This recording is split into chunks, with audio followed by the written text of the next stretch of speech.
Hospital report as pride and dignity. Stop the New World Order. And welcome to this, the 32nd comments reply video. That's it. Reply to comments 32. I believe it is. I think I should double check, but I do think I recall that it was reply to comments 32. Yes.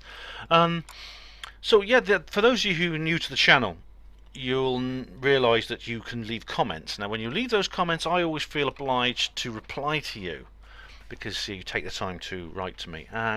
Now I don't have time to write replies to every comment I get, unfortunately, but I still feel obliged to reply. So what I do is I do these comments reply videos. They're called reply to comments, hence the name. Now for those of you who may not be familiar with this, regular viewers will know this. Now some of you will be watching this thinking, hang on a minute, you want to reply to my comments and you give me this video. This video is 9 hours long, and it's true. My comments reply videos tend to be very long. It's some of the longest videos I've done. I only want to reply to one comment. I'm going to watch a 9-hour video for that. Well, guess what? You don't have to.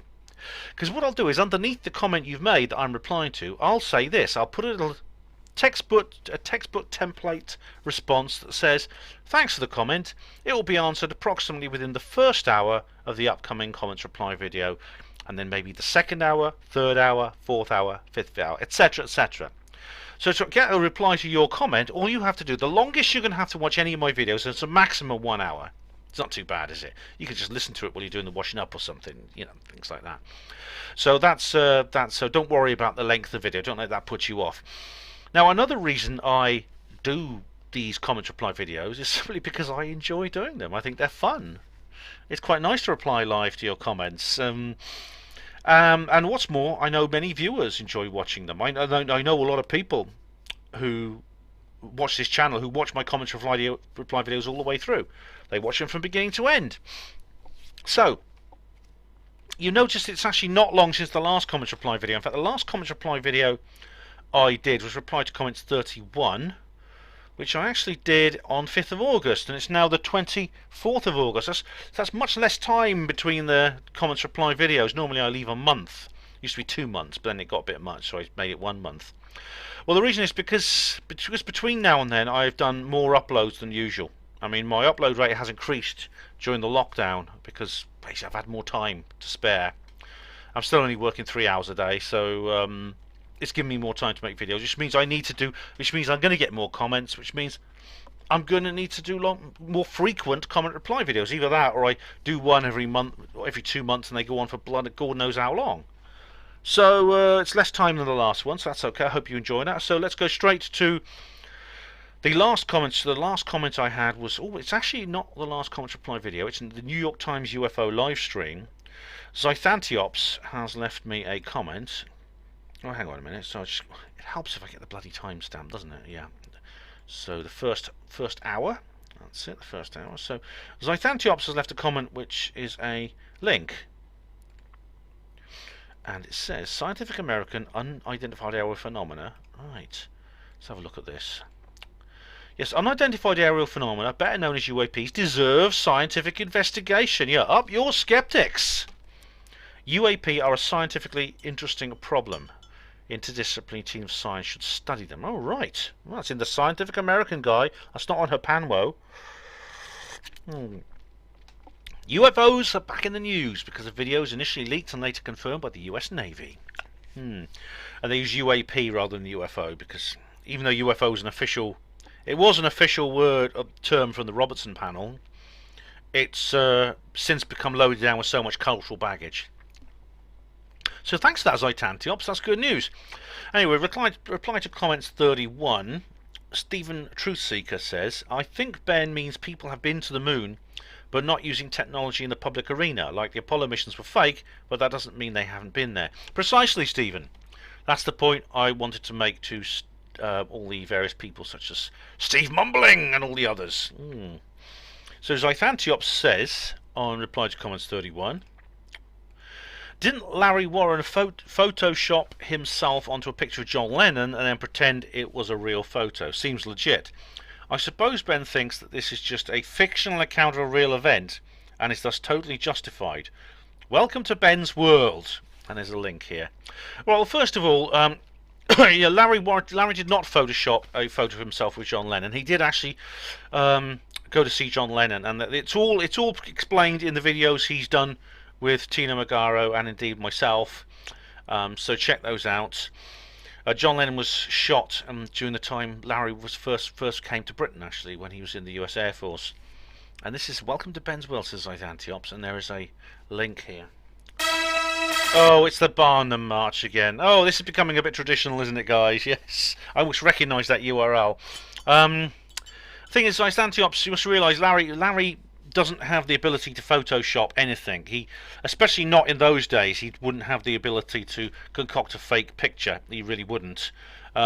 He could barely, he has trouble logging into Skype. He has the IT skills of a Victorian maid. He wouldn't. There's no way he could have faked it. No, I don't think he would.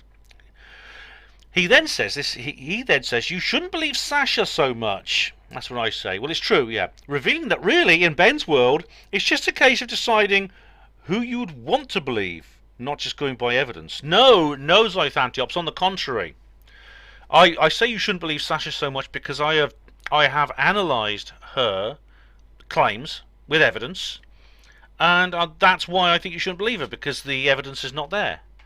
I've logically dissected everything she's done, and basically it's a fabrication. Everything she said is fake. Also, you said at the beginning of last year that Capel Green was going to be out in a few months. What's happening? It seems like it's turning into something like the film that George Galloway was going to make, The Killings of Tony Blair, which he allegedly got funded over £250,000 for, which has never been made, and the money disappeared, or another People's Voice type scam.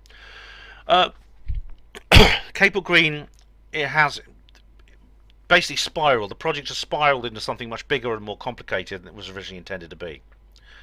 It is coming out. The reason, I mean, sure, it's a bit late, but look, that happens in the movie industry. I don't know exactly when it's going to be released, but it is an active project. I promise you, I'm in touch with people on the inside. Now, I don't know exactly when they're going to release it, but look for December, because December this year is the 40th anniversary. It's an Iron 2 hot to avoid striking, I think. So that look to that, but it is going to be released. Now, as for the supposed embezzlement of what George Galloway's film, I know that Tommy Robinson did something similar, where you say you're going to make a film, you crowdfund it, and never make it, and spend the money on something else. Now, I don't know specifically about this particular case of George Galloway, but that's certainly not the case here. Firstly, the video's funding has gone completely into its production. It is a very low budget. I mean, I've seen little snippets of it, actually. Had some sneak previews. It's a very sophisticated film for its budget. It has that big film. It has that big screen, big studio kind of feel to it. But I promise you, Zythantiops, not one single penny has been spent on anything other than its production. And when the film comes out, you will see that. Reply to comments 31. Zythantiops says, Ben says he doesn't want to live in an echo chamber, but he considers everyone outside his echo chamber to be a skeptic. Go figure. Zythantiops, I never said that. I've never said that. I say there are certain people who disagree with me I would classify as skeptics. Others I would classify, to quote Paul Armstrong, woo light. But no, I do not accept that that's a fair assessment of what I've said. And Horrible Hairy Toes said underneath,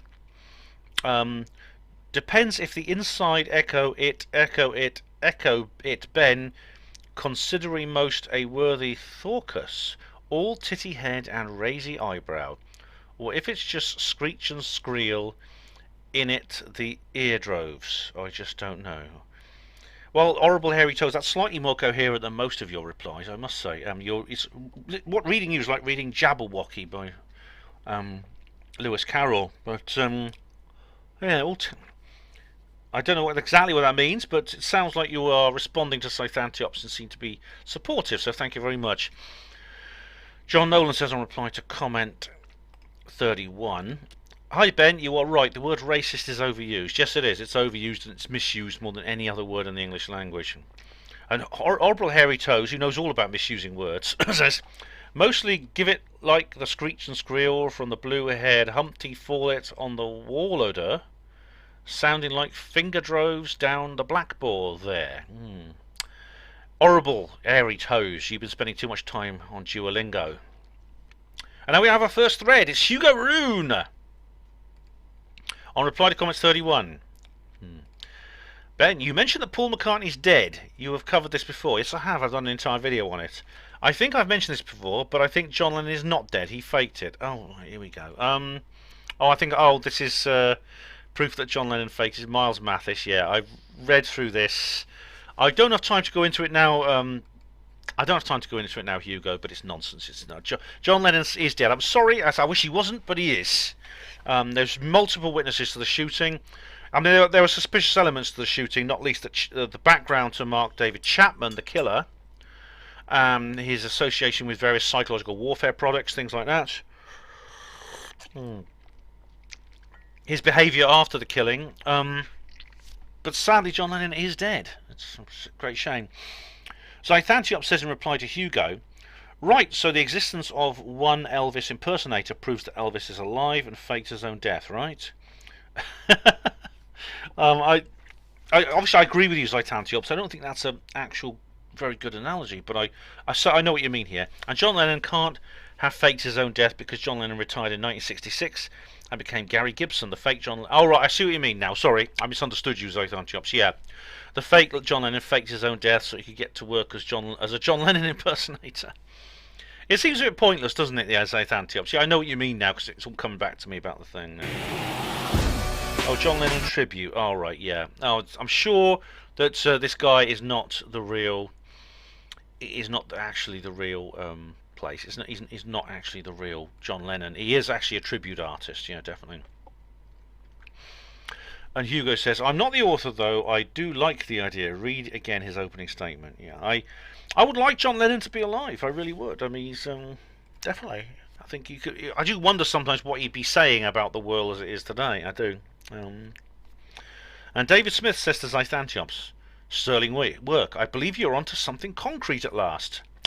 Horrible Hairy Toes says to Zythantiops, "All Elvis pre-Sloder, all a wasp waist and swivel hippie, flicky hair and combat in the briller's deep joy." Presumably that means something horrible. I don't know. Terry Winter says, "If Mark Stacer is 80 years old, I am Mary Poppins." Just a spoonful of sugar helps the medicine go down. And Zythantiop says to Terry, "Yes, but have you got the evidence to prove you're not Mary Poppins? Maybe you are Mary Poppins and you don't know." Terry says, "Lol, yes." Well, I wouldn't see. You can't prove a negative. I can't prove that I'm not Mary Poppins. I can prove I'm Ben, but I can't prove I'm not Mary Poppins, you see. You may have watched my Skeptic talk or one of my old Newcastle ones, yeah. Reply to comments 31, Zythantiop says 329. Ben, you need to take the effing blinkers off. I hardly ever watch Joe Rogan. Oh, right, I don't know what he's actually referring to here, but I hardly ever watch Joe Rogan. But even in my limited view of him, I've seen how he is always going on about DMT. Joe Rogan, my opinion of him has dropped in the last couple of months for several reasons. Firstly, he did 2 interviews. Over the last couple of years, he's done 2 interviews with Mick West, which I've listened to, and they're awful. He just lets this very unoriginal skeptic just basically use his whole bloody radio show just to say whatever he likes, and Rogan doesn't challenge him. And I was yelling at the radio while I was listening, "Ask him this, tell him that, he's wrong about that." And I thought, Joe Rogan's normally much better than that. I don't have a problem with his DMT programs. I mean, the ones he did with Graham Hancock I thought were really good. But I do just like. I've gone off him for that reason, for a different reason from you, Zythantiop, but I have gone off him. And now he's apparently putting his whole channel behind a paywall, which suits me because I've listened to all the shows of his I've found interesting, and now I'm done with him basically. On the subject of DMT, his thing is to brag about how many intense mystical experiences he's had, and whenever he speaks about it, he always tries to make out that his experience has been more intense than anybody else's. I don't know, has he? Because you can't really, when it comes to mystical experiences, you can't really measure them. There's no gauge which has 10 mystical points, and you reel it a bit further, and it has like 15 mystical points or something. So there's nothing like that on there. So you can't really judge for certain. Anyway, I heard him doing it the other day to some Egyptologist. He said, "Shit like one did this happen to you? Shit like did this one did happen to you? Oh well, you need to take more." Well, I don't think he's exactly Rick Strassman. You know, he's a recreational user, I think, rather than a researcher. Anyway, he carries on. He's full of shit and is clearly out out there to push his stuff. And by the way, I didn't get anything off Neil Sanders, who is a B-Tech big-time conspiracy theorist wannabe. Neil Sanders, lol.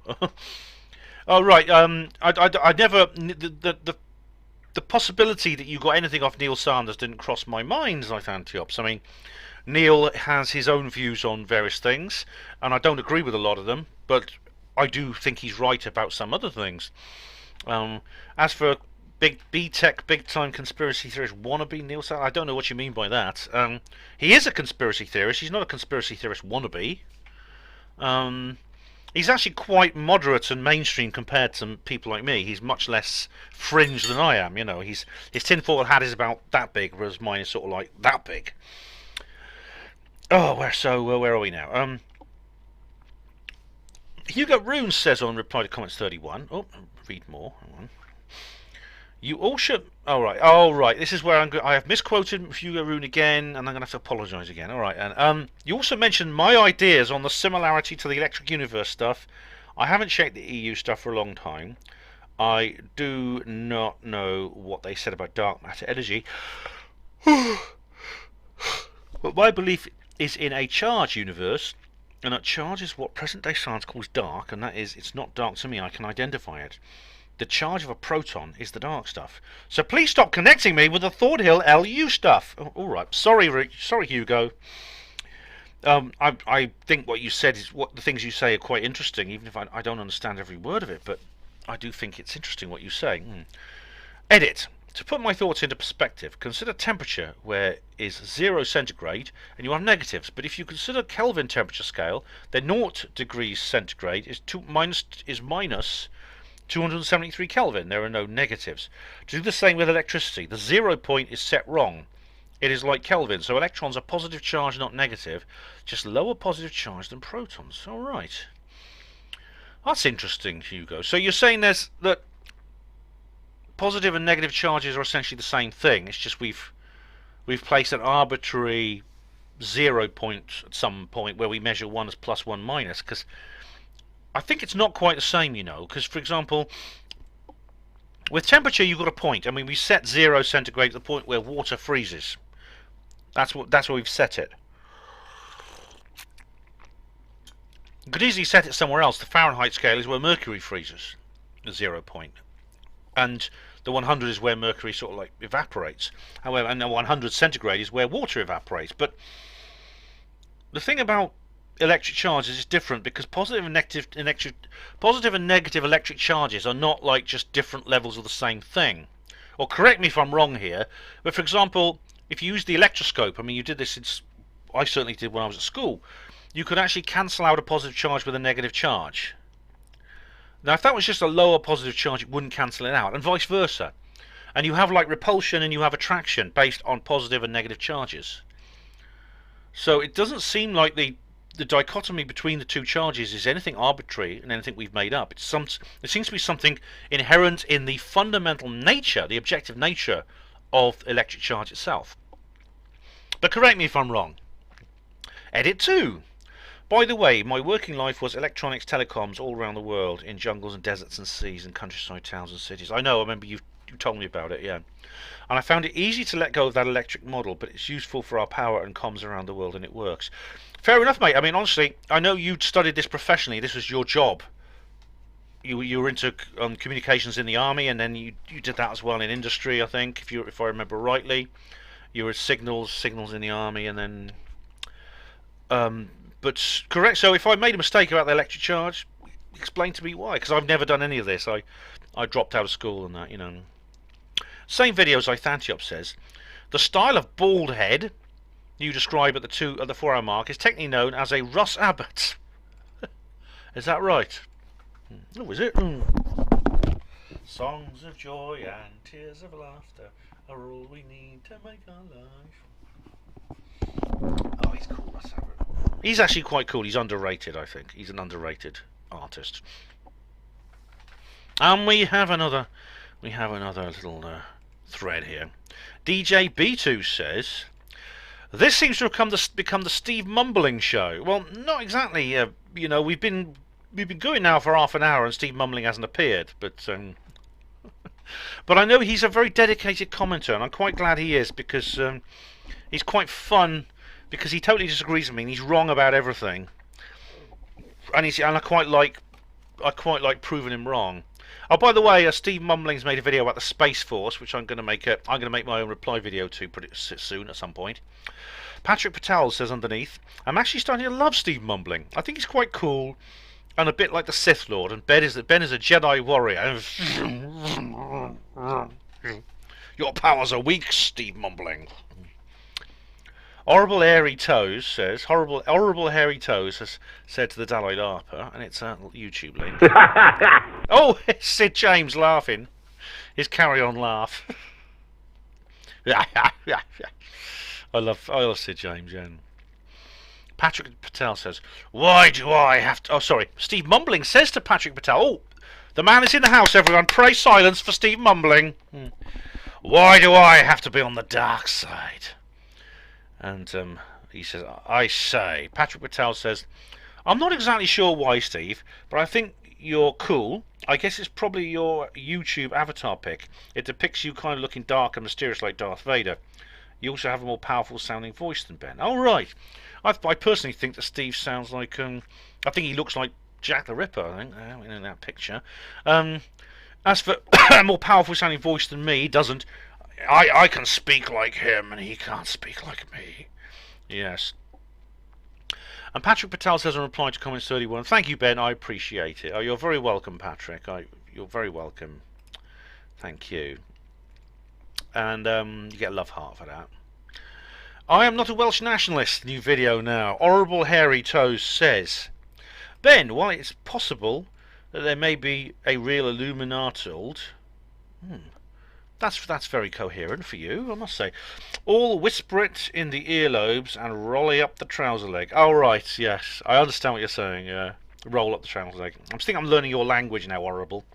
"It is highly unlikely that such thorcus in the mylode could conceivably be anything other than escape it from the paranoid of the grey and the squishy tinfoily.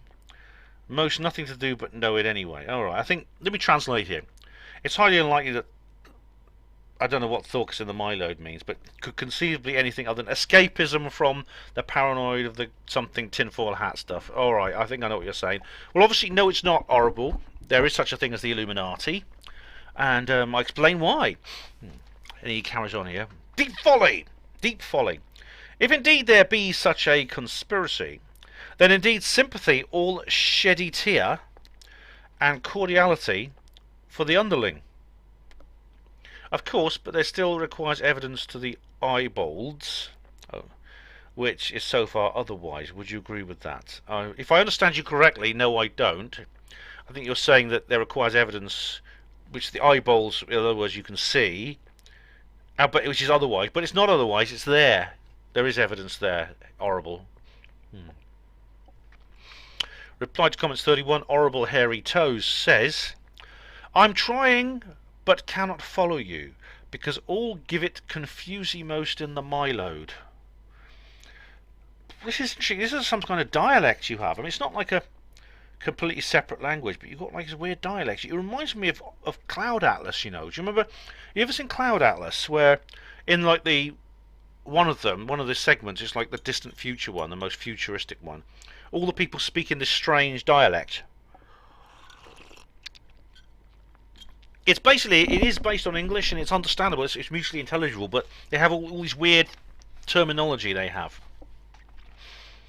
What's a mylode? I'll learn your dialect eventually. I mean, I've been to Newcastle upon Tyne, for goodness sake. I can understand Geordies. I should be able to understand Horrible Hairy Toes. Would it not be better to employ the common usage of the Bayesian-20 Fido? I think you're talking about Bayesian and analysis, or Bayesian inference, which is a statistical method. I've actually done an entire video on the Bayesian stuff. Well, I covered it, I think, in one of my skeptic videos. This is rather all in the Duplodoctory, which is completely different system of communicali. While I I don't know what that means, sorry. While I appreciate the token indulge of obscure dialects, yes, you certainly do. All checky box presents and correctors, yes, yes, making this available to all will surely give it standing ovation, throwy flowers on the stage. Everybody have it, the deep joy. Oh yes. What? Zyzantiop says underneath, oh yes, all conflagulatory saucing. Oh, for God's sake, Zyzantiops, don't start talking like him. Honestly.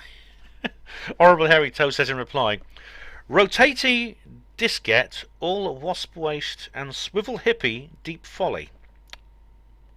As Steve Mumbling says to reply to that, thank you very much. Oh, so Steve, you can understand him, can you? Maybe you can translate for me. Where the hell do you come from? Are you from Cornwall or something? Oh, sorry, Edwardian lady. Cornish people don't speak like that. They either speak the Cornish language, or they speak like Jethro, you know. Oh, Denzel and Penbarty went to the pub the other day, and it was really funny. I'll tell you this really funny story now. So, yeah, he's not from Cornwall. I don't know where he is. But anyway, PSR04 says on reply to comments 31, 6.5 hours, Ben. Well, PSR, I've come close to 10 hours. I've come close to 10 hours with my comments reply video. I'm doing them more often, so they're shorter. But it seems like my reply to comments things are kind of like getting more. I'm getting more comments basically. Oh, Sonara's Ash Tree. You're right. Yeah, I think I know who Sonara's Ash Tree is, and I know her by another name. But that's I know her. And she says yes, it's me. I thought so. And Dalai Lapa says something which I can't see because Sonara says, "Ha, what a sad freak." So I don't know what Dalai says. I can't see. Am I blocked? Is Dalai Lapa invisible? No, I saw Dalai Lapa down here. Dalai, what's that? I can't see what Dalai's saying. I don't know why that is, because I haven't blocked him. If I blocked him, he wouldn't be a post, so I don't know what's going on here. But anyway, Horrible Hairy Toe says to Sonara's Ash Tree, deep folly on your partilode dearie. Dalai Lapa has a brain vocker the size of a planetary most, but he's master it the Basie Engley 20-fold. Deep joy, oh yes. Maybe Bayesian Engley 20-fold, 20-fido doesn't actually mean Bayesian inference. I don't know what he means, because I don't know what you... Normally I wouldn't know what he meant anyway, Horrible, but I can't see Dalai Lapa anywhere, so I don't know what's going on. Right, Brexit protest to the Bojo Revolution.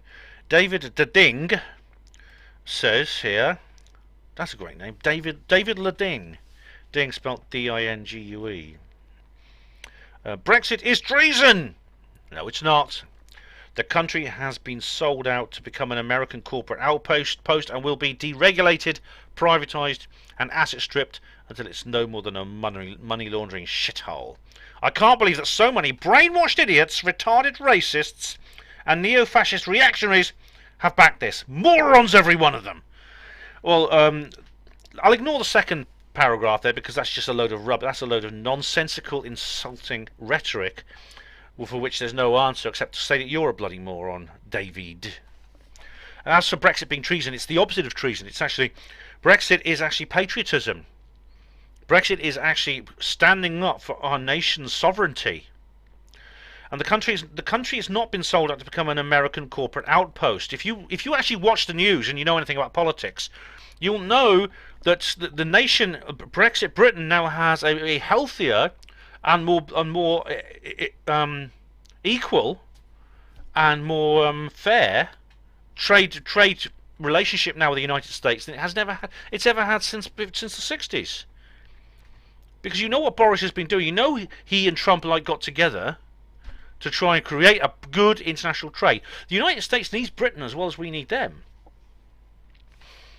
Privatising assets. Well, deregulated. The thing is, deregulation is not necessarily a bad thing. I mean, I'm not an anarcho-capitalist like Molyneux is, to the point he is, but I do believe that perhaps the free market should be given a chance. Privatised. Well, a privatisation again. Are state-owned entities any particularly better than private-owned entities? I was in a state-owned. I was in the NHS. I took the Queen's shilling in a state-operated system for a very long time. Now, a lot of privatisation was entered into the NHS, and in that sort of scenario, you're absolutely right. Parasitic private contractors who are brought in by the state are a terrible thing. So I'm against that kind of privatisation. However, again, try the free market. Let's see if the free market can perhaps do a better job. And he says asset stripped. Well, it's not going to be asset stripped. We're entering into a mutually beneficial trade relationship and a money laundering shithole. What are you telling me that Brussels is not? Is Brussels anything better? Do you know what the European Central Bank has been doing? Do you know what Peter Sutherland has done to Ireland? Have you seen what's happened to Greece and Spain? And you say that Brexit Britain is a money laundering shithole? Get your head out your arse, David. Anyway, reply to comments 31. John Smith, Gmail 48 says, I'm a big fan of these. I wholeheartedly applaud you for doing them. Thank you, sir. Oh, you're very welcome, sir. You get a love heart for that. Thank you, John Smith. Much appreciated. Not the John Smith from Man in the High Castle, are you? Oh, we have a thread now. We've got quite a long thread, actually. How am I doing for time? I'm actually going to... Oh, I'm halfway through this segment. I'm actually going to take a long break after this segment because I'm on the Kev Baker show. I might not carry on till tomorrow. But Horrible Hairy Toast says on reply to comments 31, what's with all the Huffalo Dowder and yell it with the Steve Mumbloader? Look, if I understand you correctly, you're asking me why I'm interacting the way I do with Steve Mumbling. And it's because I'm disagreeing with him. Now, Dalai Lapa said something that I can't actually see. And I don't know why. But Horrible Hairy Toast says in reply to him, so despite the outward percepti of the eyeballs and the eardroves, all knock it about tumbly ruffaloed county 10 is the winner. The truth is there is a deep twangit in the heart strails, like an old married couple-ode. Village people odors notwithstanding. Oh, I think you... Village people odors notwith... I think you're saying that Steve Mumbling and I are like an old married couple. I suppose we are in a way, yeah. We're getting like that, aren't we, Steve? Yeah. Benji, take it from the Emoshi feely good. I'm alright, Jack. Case closed. While Mumbleoder, give it the grey and squishy. Show me the money, or shop your cake hole. I think you'd be, I've got to give him the evidence or shut up. Yeah, I've done that. Horrible. I've done that. Result being 3 sides of the same pressy mintage. Standy on the clouds and warblet in the throcus of heavenly bode. Either way, it's deep joy, despite appearages to the otherwise, yes? Has anyone got any idea what Horrible is talking about here? Horrible Hairy Toast says to Dalai Lapa, again, I can't see bloody Dalai Lapa anywhere. Still by any stretch it of the compromold, it's a strange attraction of the magnet. Try push it together but never happening. I think that's pushing magnets together. Mumbloader being clever in the wordage. Stand it in a classroom, pointy cane at the blackboard. There while lob it a shrimp on the Barbie. Lob it, I think that's an Australian, lob it a shrimp on the Barbie. All give it Ben the Captain Mannerings, you stupid boy, and all of that. I think that's a reference. Is that a reference to Dad's Army? Benji the Portaloo is completely different though. Oh yes, being like Rattet dragged through the hedge backwards. Oh, you saying I'm scruffy? With the Frumo clock shadow grow it out of the Fizzgog. I think you mean I'm unshaven. Shoelaces all full up around the place. Trippy, my shoelaces are fine, thank you. You can't see my feet anyway. Triply down the stair loaders and grabs his knee clappers. I don't trip. Oh, you're tripping over my shoelaces? No. Shirt all dangly hover, flapping around, looking nothing like the Downty Abbots. Something. Are you talking about Diane Abbott or Downtown Abbey? I don't know, but I think you're suggesting I'm not well dressed. Well, forgive me, but you know this comments reply video is not a formal thing. This is something I do. I do sort of in my own home, and I don't really feel like I need to dress up for you guys or shave. I can scrub up very well when I want to. I cannot seriously believe that Benji can stand it in the dock, hand on Bible, and take it the oath and all that, and keep it the face uncrooked, you know. You're talking about me being in court? I mean, he's at home with the light working. It's working all right, yeah. But seem it to have lost the key to the cably bucket. Either that or Mensa have seriously thrown their standy over ball. I don't know what that means. I mean, the human be'll never really step it on the dangly how, but hoaxy most costing more empty to the pursage than do it for legitimold. Deep folly, whatever next. The earthage really is a flat diskette. Oh, I know what that means. No, I'm not a flat earther. Stars painty on the pudding basin cover it the ground in a big conspiratole from the Illuminatole, and roll it up the trouser leg and whisper it in the eardroves. What would be the point, even if it was? Deep, deep folly. It's like reading Finnegan's Wake. You're meaning, am I a flat earther? No, I'm not. Stevie Mumbloader does seem to chuckle it in the throckus, though having a goodly tie load with it. Oh, God. Or give it the rip wood chip, turn into pappage. Oh, right.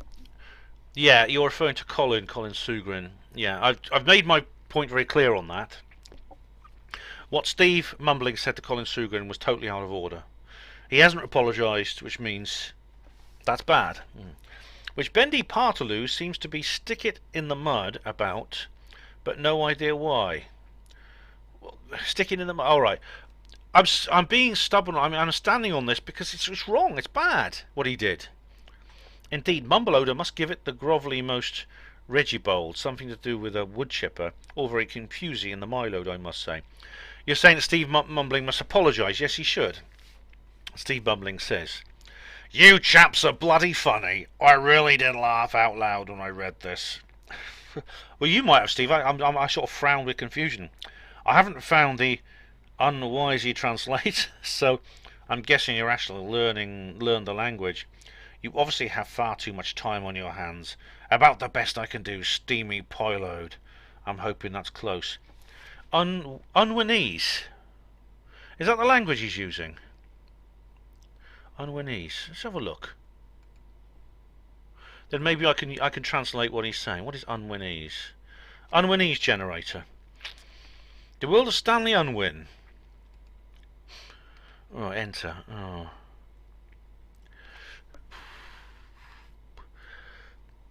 What is this? The world of Stanley News. What is this Unwinese? Is this a language?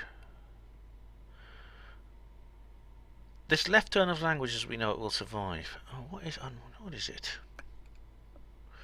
I might look it up actually on the break when I finish this particular segment, but yeah, it looks like an interesting program. 11:30am, BBC Radio 4, called The Joy of Gibberish, hosted by Stephen Fry. It's an explanation of the totally unintelligible and features clips from Bill and Ben, the Goons, and of course Professor Stanley Unwin. Alright, has it got a Wikipedia? It might make it a bit different. Stanley Unwin, okay. Sometimes known as he invented his own comic language, Unwinese, referred to in the film Carry On Regardless. I've seen that film, I don't remember, 1961. He called it Gobbledygook, a corrupted form of English in which many of the words were altered in playful and humorous ways. Wasp, Waspes and Swivel Hippie. Oh, right, yes. Great. If I can find a translator for this, I can actually, if I can find, and there's Unwin's Grave, which is in English. Oh no, there's an Unwinese segment here. Reunited with the Heavenly Ho, Deep Joy. Oh, right. I see it now. Right. I'll see if there's some way I can. If there's some way I can translate it. Or I'll leave it for now because But Steve Mumbling knows what this is. I haven't found an Unwanese translator. Yeah, so I'm guessing you actually learned the language. All right. An Horrible Hairy Toe says, all steam it, dollop and pillowed.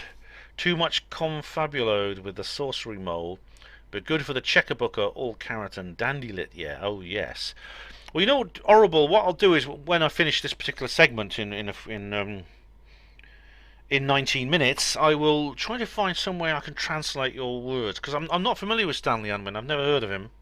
Apparently this was in a Carry On film, which I've seen but don't remember this bit. But anyway, Steve says, toe steam it, not steamy. Got it. Where did you get the Unwanese translation from? All right. And oh right. Horrible Hairy Toes says something here in Unwanese.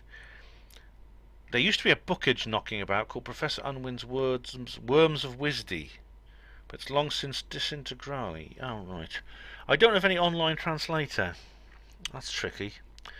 Thing is, Horrible, maybe you could try speaking in plain English. Could you do that? Yeah. And of course, Dalai Lama says something which I can't see. Oh, dear. Of course, there seem it that Benji has backed himself into a corn of his own handage. That sounds a bit rude. Oh yes, but notwithstanding, you will please show me a small and grashy generops. Oh, for the bloody hell, what's this? But a bit something. I can't. Something about wood chipper edge, deep fall. Okay, I'm gonna have to skim this because I can't get through all this. Something. I don't understand, and it's quite a long comment here. It's all in this Unwanese sort of patter, and I can't make any sense of it. I really can't.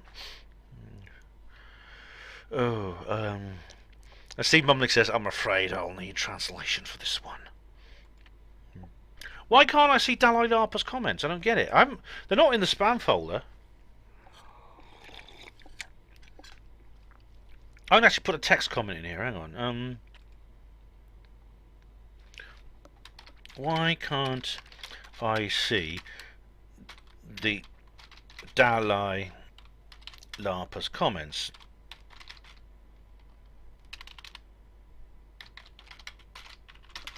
Why can't I see the Dalai Lama's comments? I don't get it. Maybe someone could answer me, possibly.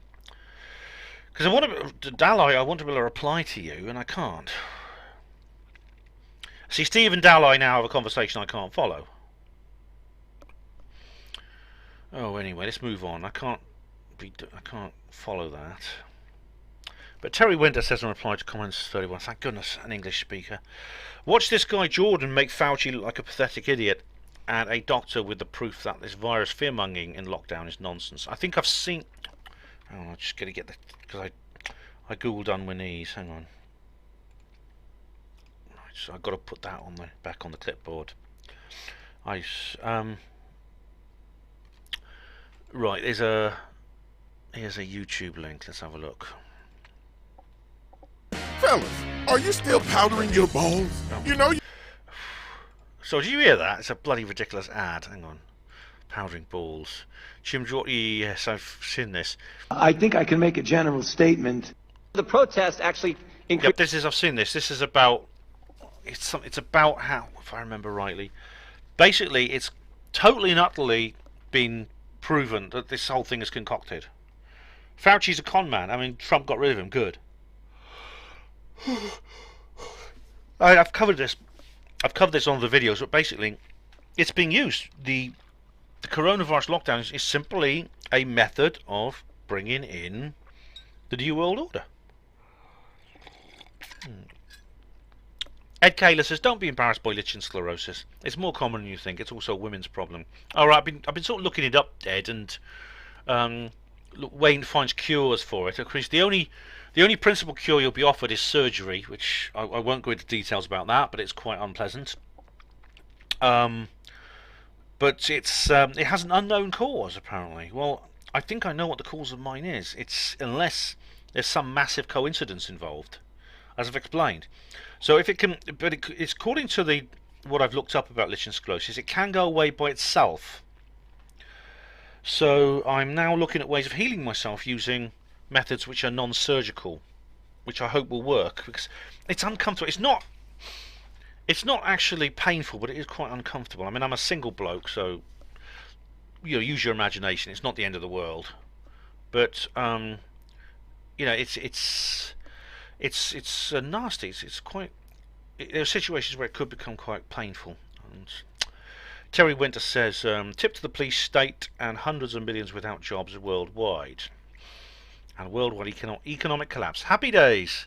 What's not to like? Well, look on the bright side, Terry. It might not come to that. An Honourable Hairy Toes says, indeed, go it like Mad Max and the Dromy Thunderdrome. Oh, I'm getting it now. And with Tina Turner, all big mouth and hairy moist yell it in the desert. Oh, yes. That sounds like a badly spelt title of a porn movie, but, yeah. Okay. We have Ravenhill the Sword Merchant, 1968, on Reply to Comments 31. Ben, mate, what do you think is the answer to mass immigration? And do you think the government will ever do anything about immigration? Also, do you think this immigration is equivalent to an invasion of Britain? That's my worry, really. Thanks. Have a good day. The answer, of course, is first of all to realise that it's not something that's being allowed to happen; it's being made to happen through various ways. There's the push-pull factor. So you can essentially have a situation like it's because basically a lack of free energy is the big problem, which causes a disparity between what you call the Western countries and the Third World. A disparity which has actually narrowed in recent years and would disappear completely with free energy. And ironically, when that gap was bigger, there was much less immigration. So it's obvious that this is actually being made to happen. It's an industrial movement of people. Will the government do anything about immigration? Well, not the government we have now, because it is part of the problem. It's the globalist state and their client governments in various countries which are making it happen. So of course they're not going to do anything to stop it. They want it to happen. They're making it happen. Boris Johnson, as I say, Donald Trump, these are jewels in the dung heap, trying to drain the swamp, to coin a phrase. But it's a big swamp and it's a rancid one. It's not draining it will not be easy. Do I think that immigration is equivalent to an invasion of Britain? Yes, it is. And it's something terrible. It's something that shouldn't be happening, and it's upsetting and it's infuriating. And we shouldn't get angry with the immigrants. There's no point. They're just being used in this whole thing. They're being basically uprooted from their countries and moved. They're just being told, move into this other country. Things will be so much better there. We'll make it easy for you. Just turn up in a rubber dinghy and everything will be fine. That's not allowing it to happen. That's making it happen. When you do that, when you incentivize people to that extent, you're essentially manipulating them. The solution is simply to expose the agenda that makes it happen. Remove the cause, and the problem will solve itself. If Ravenhill, I watch my free energy videos where I go into that in more detail. Honourable Hairy Toe says, nice. Oh, blimey. Why I'm not a Welsh nationalist. Nice impression of Ivor the Steam, most trundlet. Ivor the engine. Oh yes. Burr, burr, yeah. All woo woo whistly whistle with the dragon, and the stovage sleepy. Alright, I don't know what that means quite, but I know about Ivor the engine, of course. It's a very famous cartoon for children.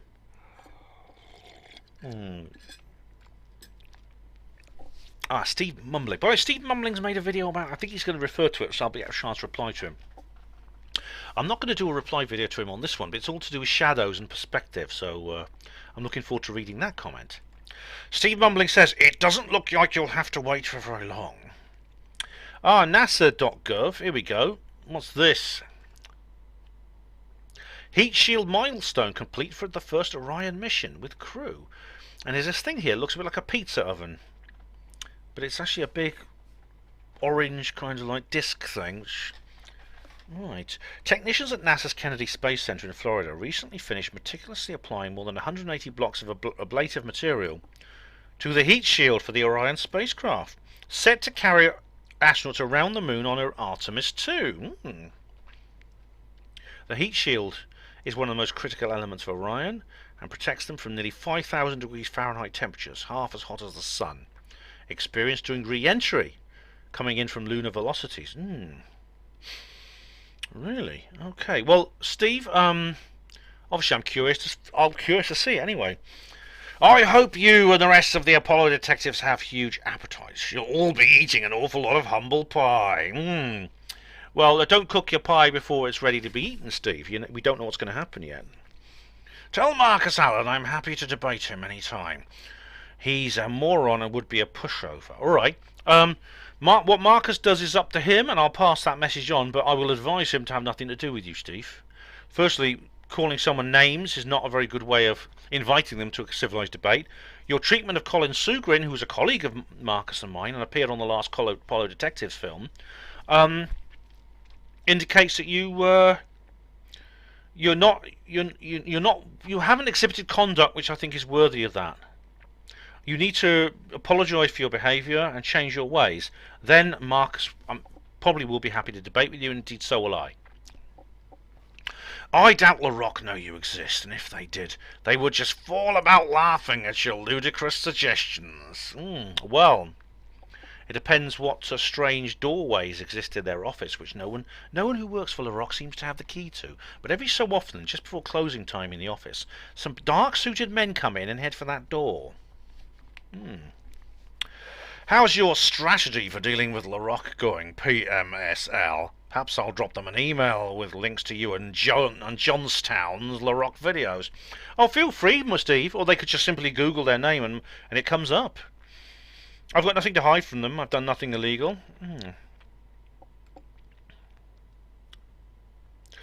Steve Bumley says, you say all I have to do is apologise to Sugrin and we can have a debate. All you have to do is remove that feeble condition and we will have a debate. Really? I was going to answer here, but David Smith puts the answer in here for me. You can't go around joking about throwing people into wood chippers, Steve. It hurts their feelings. Sure, normal, reasonable people can overlook stuff like that and get to the heart of the matter. But some people are a bit more delicate and have to deal with demons and aliens stressing them out. Wood chippers is the last thing they need. All right, David is being sarcastic here. I didn't realise that, but he is now. I've had a look at his whole comment. David and Steve obviously believe that I'm making a fuss about nothing. I'm kind of like being a bit of a snowflake and being delicate, because I object to what Steve said about a member of the Apollo Detectives team. What Steve said was, and I know he didn't mean it seriously, and I'm not going to the police and accusing Steve of plotting to brutally murder Colin Sugrin, because I know that's not what he wants to do. It's just a joke, but it's a joke which is in such bad taste. When you talk about putting people feet first into a wood chipper, right, that is, it's not just banter, it's not just something, words cannot hurt me, no. It's a serious matter, and you need to make a public, unconditional apology, and that's all you need to do, Steve. It's perfectly reasonable for saying something like that. And Honourable Harry Toe says, what about Ben with his desire to lower Professor Brian Coxloader himself into a wood chippage slow-mo screamage, not interrupty, have it a goodly tie load of it. Face bowl all wobblet about the chortle, and there are the poor man suffering. I don't know what all that means, but I think you're saying that I'd said I wanted to put Professor Brian Cox in the same situation. No, I haven't. I'd never said that about Professor Brian Cox. I'm not a fan of his, but I have not said anything like that ever. David Smith says, lol toes, perhaps Steve it was under duress by the NWO to say those things.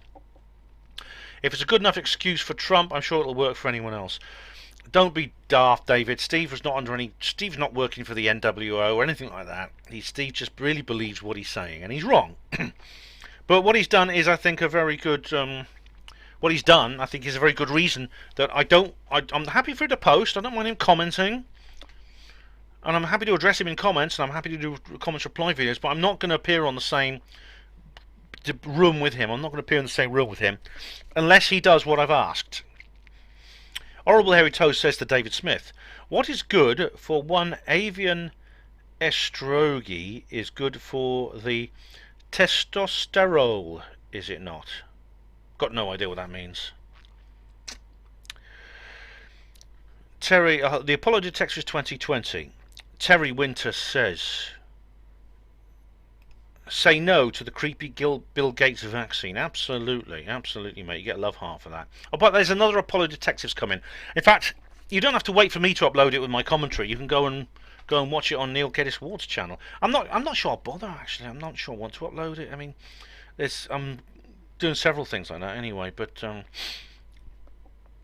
okay, Steve says on a reply to comments 31, there's no such thing as free energy, and he puts a link to Raza Vihari's website, which, interestingly enough, I have the decline of the Magna coaster. Right, quote from Sterling. Oh, right. Oh, it's interesting. All right, this is interesting, Steve, because I have had I've been actually in communication with Raza since we did the latest Apollo Detectives. And he's actually going to be a guest on the HPANWO show on HPANWO Radio on Thursday. And by the time this video goes to YouTube, the notice will be up, if not the podcast. Steve, there is such a thing as free energy. I've not looked at that article yet. This is where's this from? This is from 2015. Revolution Green. Oh, what's this about? I don't have time to. He talks about insect wings and looks an interesting website anyway. But any free energy or over Unity device is a scam. No, it's not. I've done an entire video about this, Steve, in reply to you. I had a quick look at your Apollo Defective 7 drivel. I really couldn't stomach more than 15 minutes of it. It's the same old rubbish. Van Allen belts, etc., etc., etc. Well, that's not an argument, Steve. I could say, I looked at this equation that says that 2 + 2 = 4, but I couldn't stomach more than 15 minutes of it. Bingo, 2 + 2 = 5. Even though I've shown you all many times Van Allen himself telling us there aren't any significant problems. Well, he's made several comments, actually, Van Allen, and I've discussed that previously. He also said that spaceships will need to be protected. Van Allen, actually, what you find is Van Allen tended to talk about there not being significant problems much later on than he did at the beginning. So, which indicates that he kind of may have been derailed from because of he might have got on the Apollo train, Sugrin comes across as a complete moron, so he's an excellent fit for your panel. Not an argument, Steve. Your scientist Raza Vihari can't seem to tell the difference between the Earth's magnetic field and the Van Allen radiation belts. Well, I think he can, because this subject does come up actually in my interview with him, because we talk about Nikola Tesla in my HPANWO Radio interview with him, and he's produced zero evidence for any of his remarkable claims. Yes, no, he hasn't. Oh, Steve.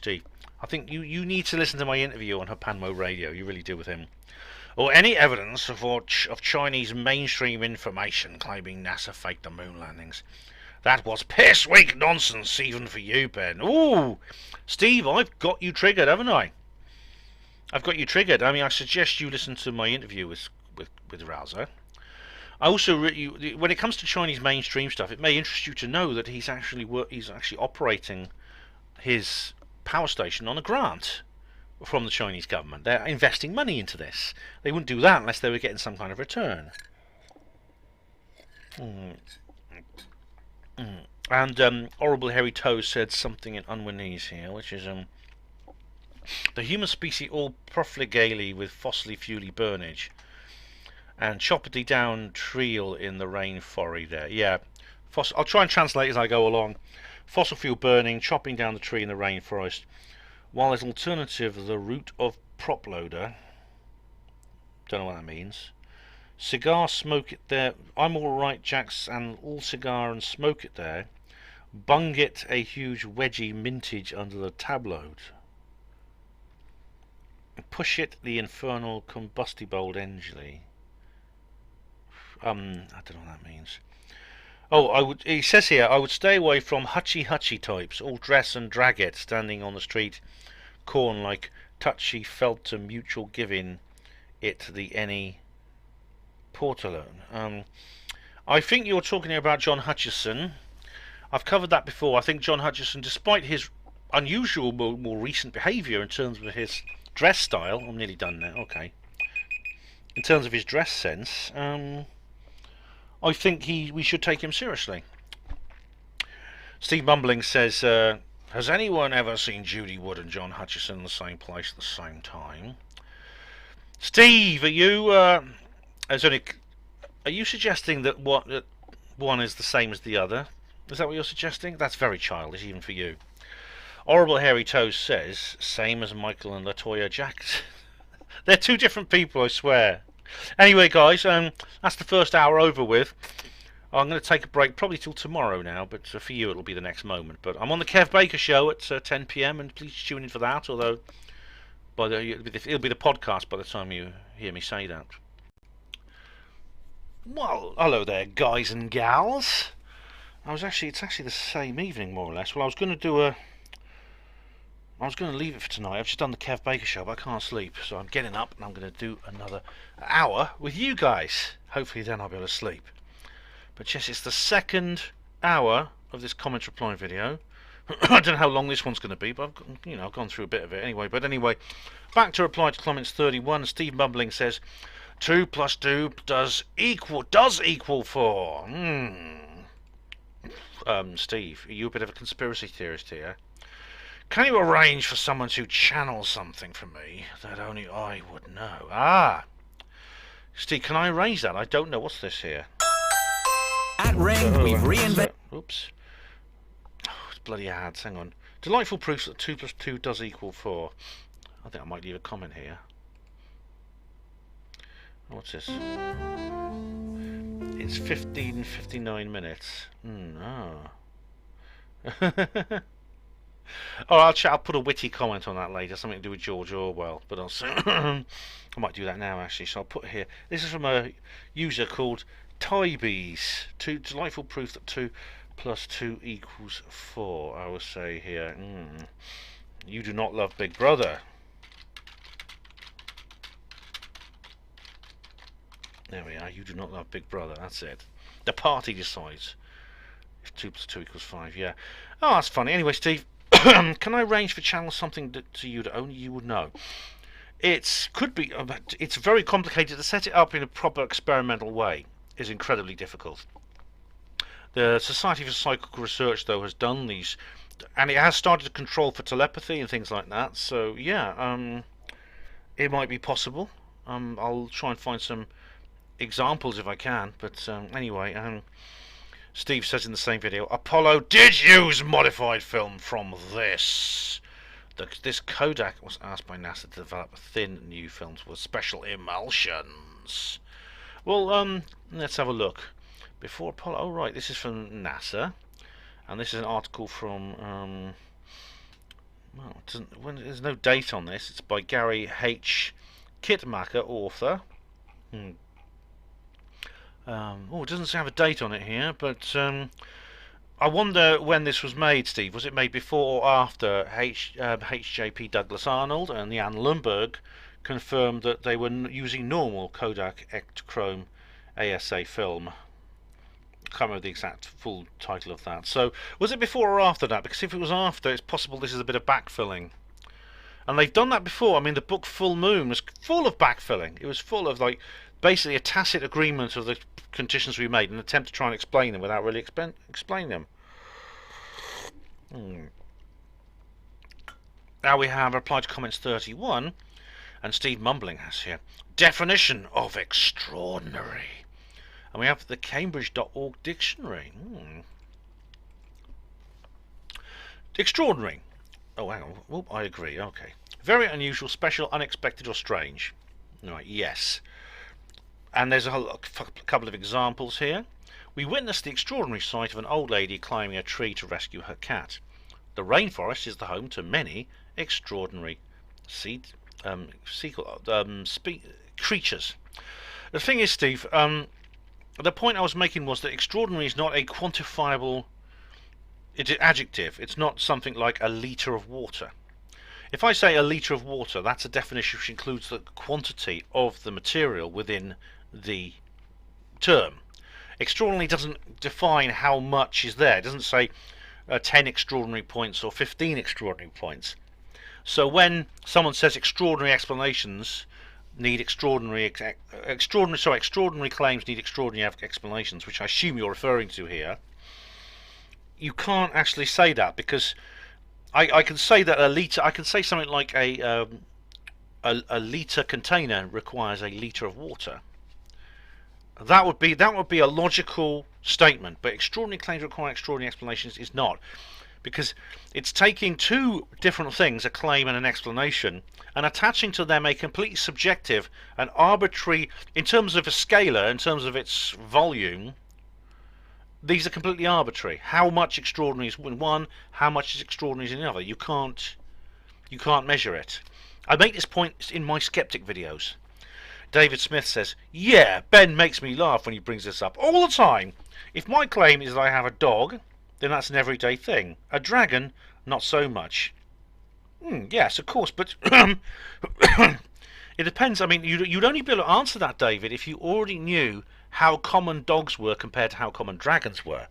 If you just turned up in this world from the Game of Thrones universe, where there are dragons and dogs, and you didn't know anything about our world, and someone asked you to compare these two claims, you wouldn't be able to do so, because you can't quantify them. You see, again, it lacks quantity. David goes on, but conspiraloons, funny enough, I think it was Ben Fairhall who first coined that phrase. Conspiraloons can't push their ideas of what a skeptic is if they admit these simple facts, so need to invent all the nonsense to dance around it. Listen to that. Conspiraloons pushing ideas, simple facts, nonsense, dancing around. I mean, that is an exercise in rhetoric that's unbelievable. And Steve Mumbling says, precisely. So you say precisely in response to something, first of all, that doesn't have a quantity. He uses the same fallacy that you do when it comes to the word extraordinary. And he just lists a load of rhetoric, and Steve replies, precisely. Now, how is David going to reply to that? I love the way Ben always denounces skepticism, then suddenly uses skepticism when someone suggests something a bit more irrational in his beliefs. No, I don't denounce. You say I denounce skepticism. Do I denounce logic? Do I denounce ethics? No. You may notice, like when I deal with the flat Earth, I think that's probably what you're referring to. I use scientific language and logic and reason to get round it, but then when I address what skeptics say about UFOs, I use logic and reason to disagree with them. It's not a sliding scale between, what the skeptics up here, the normality, and the conspiraloon, to use your terminology here, and I'm somewhere here. It's not like that.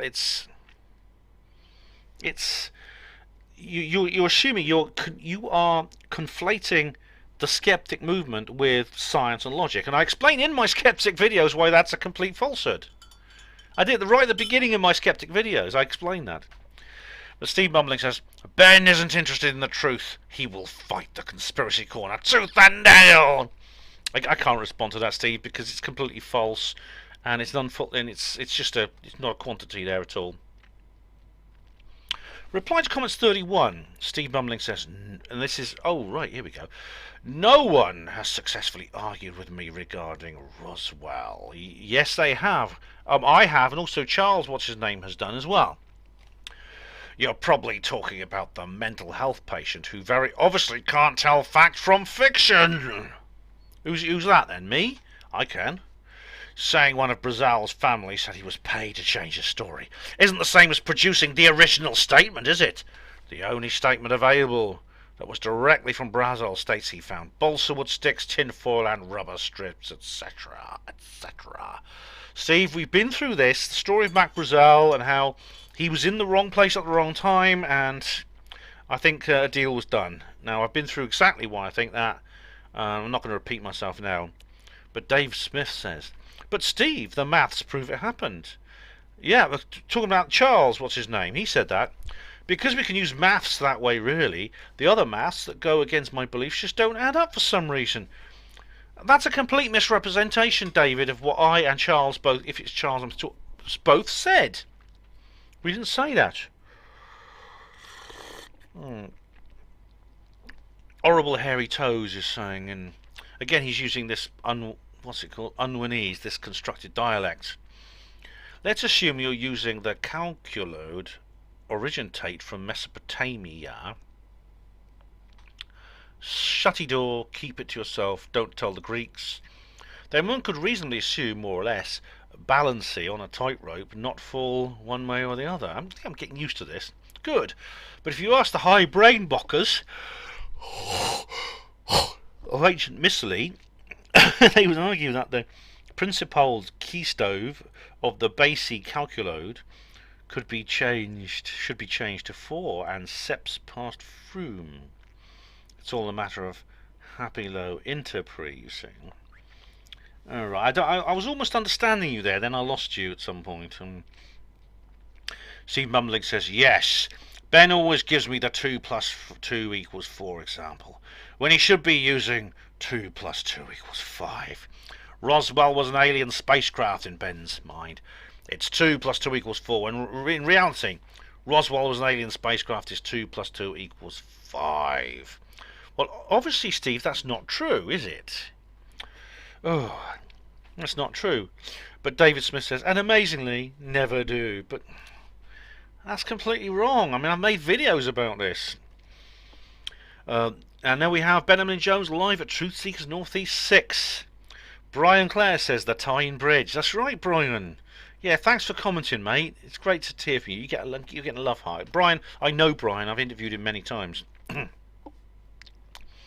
DBB Studio says on the same video, have you turned a pair of underwear into a mask, Ben? No, it was actually, I'll show you what it is. DB, I've got it here actually. It was this old shirt. You see, it's this. This is an old white shirt. I turned this in. I've made 3 masks out of that shirt, and I think there's enough material there for me to make a couple more. I'll probably put something else subversive on them. DGAM says, great presentation, thanks for uploading. Oh, you're welcome, DGAM. You're getting a love heart too. Thank you very much. Tink123 says, Ben always does well thought out research presentation. He always astounds with how much information he can retain, plus he makes them fun and entertaining. Well done, Ben. Great talk. Thank you, Tink. Much appreciated. Really pleased. I'm glad you enjoyed it, mate. I really am. Now we come back to reply to comments 31. Steve Palmer says, where was your ham radio D-Star comment, Steve? I haven't seen that one. I don't know what that means. But Steve Palmer, who says here, I can't remember, Steve. I'm back at work now and don't have too much time for this. It's been a fun few months and I'll probably pop in on the weekends and drop a few bombshells. Thanks, Steve. Thank you very much. I think you're the guy who's been backing me up, so in which case, I appreciate your contribution. I really do. And Steve Monk says, no worries, Steve. Have fun. Truth Seekers Northeast, Helen Tucker says, that was a fascinating talk. Learned so much. Thanks. Love and light to you. Love and light to you too, Helen. Thank you very much. Glad you enjoyed it. And same video, videos from the underground says, Ben, I appreciate all the time and effort you make to put these videos together. Don't let any of the woke zombies out there make remarks to stifle your efforts in any way. We're all going to have to fight for and get our freedom back. They are not going to just hand it to us. Correct videos. Thank you very much. Same video, a 40 RTR40 says, great video. Thanks, RTR40. You're getting a love heart. I'll put one of those videos from the underground too. I forgot I should do one for them. And now we have another thread here with Steve on reply to comments 31. Steve seems to be focusing on this video at the moment. Your mate Neil can't handle the truth. He's deleted one of my comments already. Really? Well, that's you'll have to take that with Steve. Steve, it's nothing to do with me. Sorry, you have to take that with Neil. Neil actually replies here. Like which one, Steve? I've not deleted anything as far as I recollect, apart from people who try to promote links to scam websites, etc. So Neil's replying to Steve. Steve Mumbling says, I said China is banned from the ISS. If they knew NASA faked the moon landings, they wouldn't be, would they? They would say, let us into the program or we'll blow the whistle. Do you see my moon shadow video? Do you now concede the opinions of your parallel panel regarding shadows being cast at different angles, requiring more than one light source? Steve, firstly, what's the ISS got to do with the moon landings, and what's China got to do with anything? You must realise that the Soviet Union kept the secret, because they were contemporary spacefarers. They kept the secret. We've unexplained how this is a global effort. What China at the moment, it could be that China will sort of like expose something at some point, but right now they don't have any reason to. I mean, are they banned from the ISS? I'm not sure. As for your moon shadow video, now you made a video, this is on Steve's channel, Steve Mumbling, where he demonstrates that shadows do exhibit perspective, like everything else. When you're photographing them from certain angles, you get perspective effects. No one's denying that, Steve, but what you don't understand, or you're pretending not to understand, is that when it comes to the moon landing photographs, the perspective you see, it's not that there's perspective there, it's the perspective doesn't equate with natural sunlight, it equates with the presence of a nearby light source. Honestly, David Percy's worked this out. Mary Bennett, they've worked out the angles. So your video doesn't actually demonstrate anything other than, you know, shadows in sunlight produce perspective. We know that. Horrible. In fact, I do recommend Lies in Space, but it's actually called One Small Step, the English translation. Lügen im Weltraum, it's an original German book by Gerhard Wisniewski, where he actually makes this point. He describes in detail about this whole point. Horrible Hairy Toes says to Steve Mumbling, blow it and whistle ode would have horsey bolt and close it door already if China had any. I know you did it, and I'm telling to the principal if you don't give me a lunches, would they? It's just another steam and dollopy pillowed. Let me just try and work that out. I know you did it, and I'm telling if you don't give me your lunches. If I understand you correctly, Horrible, there is some kind of deal being done. There could well be some kind of deal done with China and the other countries, because let's remember there's like about a dozen countries with a spacefaring capability now. At the time of the moon landings, there were just two who had the ability to go to the moon and to actually verify. There's only one independent source which could have verified the moon landings, and now there's a dozen. So it's a fair question. Why has no one else said anything? Well, there's reasons for that, to do with international diplomacy, which were the same ones that was actually present at the time when there was a United States rival, the Soviet Union. Now Dalai Lama said something, and I can't read it. I don't know why. And Steve replies, and anyway, Truth Equals North 6. Yarlan Zay says, did you write that in Sharpie? Is that on my mask? No, I used a felt tip, unless that's a Geordie word for something or other, or nothing or so, I don't know. David Smith says on reply to comments 31, Ben, as a skeptic, I don't have to suggest anything else happened at any event whatsoever. All I have to do is look at the evidence provided to see if it doesn't stand up to scrutiny. It's not the job of the skeptic to tell others what may have happened. It's the job of those proposing they know what happened to demonstrate it. And with regard to the paranormal, this has never been done. Of course, I'm biased. I'd love the paranormal to be demonstrated, but that doesn't mean I'm going to ignore logic and rationality to get there. Sure, but you've probably watched my skeptic video, and you'll know that I tackle this whole element of how the skeptic says it's about evidence, it's about reason, it's about demonstrating propositions, when the skeptic movement itself is not. They have a false element to themselves, and the thing is, I've looked at evidence. You've looked at the evidence provided, and you say it doesn't stand up to scrutiny. I've looked at the evidence provided, and I think it does, and I explain why. You don't have to suggest anything. All right, if I ask you to suggest something else, I'm not aware of the context here, but I'm willing to discuss evidence of the things I talk about here. It has been done. I mean, you say it's the job of those proposing to demonstrate it. In regards to the paranormal, this has never been done. It has been done. Of course, I'm biased, and I'm glad you admit you're biased, David, because that's better than what most skeptics do. I might admit I'm biased. Everyone has bias. You say you love the paranormal to be demonstrated. That doesn't mean I'm going to ignore logic and rationality to get there. I quite agree. If logic and rationality didn't demonstrate to me that the paranormal was real, I wouldn't go there either. I'm biased. I also would love the paranormal to be demonstrated, and I'm pleased that it has. But I do make an effort to be objective, David. I really do. You realise I'm a member of Oxford Skeptics in the pub. I go and I look at the other side of the story whenever and as much as I can. Same video, David Smith again says, why is it when talking about things like 9/11, the truthers say it looks like a demolition, and you accept that as evidence in other cases where something looks like a UFO can be explained with things we know to exist? Suddenly, and now it looks like it isn't considered good enough if it looks fake, for example. Or perhaps if someone famous changes their appearance slightly but otherwise looks the same, isn't enough. Alright, that's a fair point, but it's a hypothetical point. You're saying, well, firstly, I know the 9/11, the truth of saying, looks like a demolition. As you know, if you look at like Dr. Judy Wood and what she's discovered, then it doesn't look like a conventional demolition. What happened to the World Trade Center?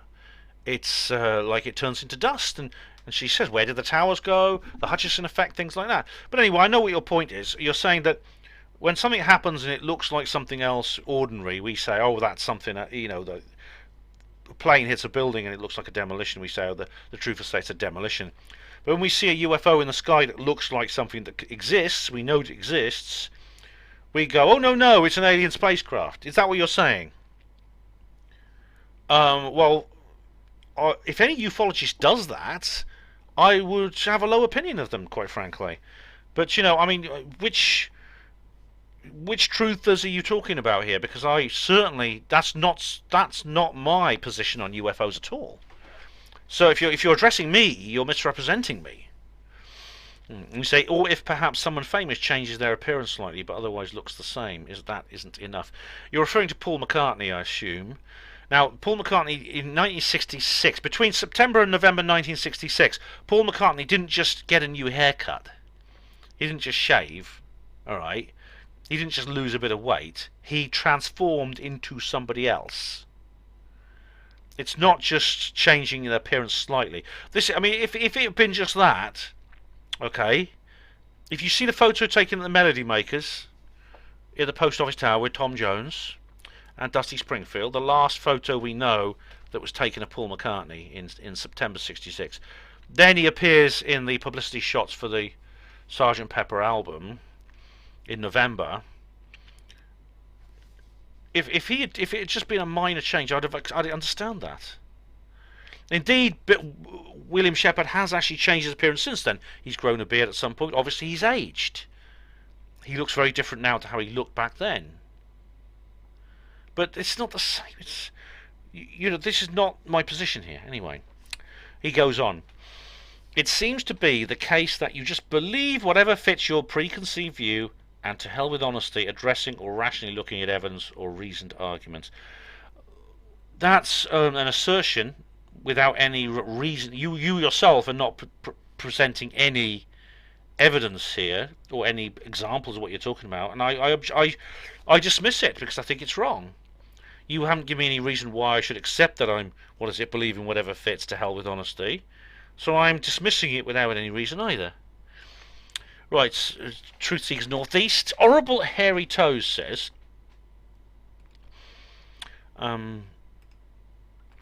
through the magic of the Amstrel wordy processor, copy it and paste, save it, the Tillode, reproduce the deep thorcus all over the place.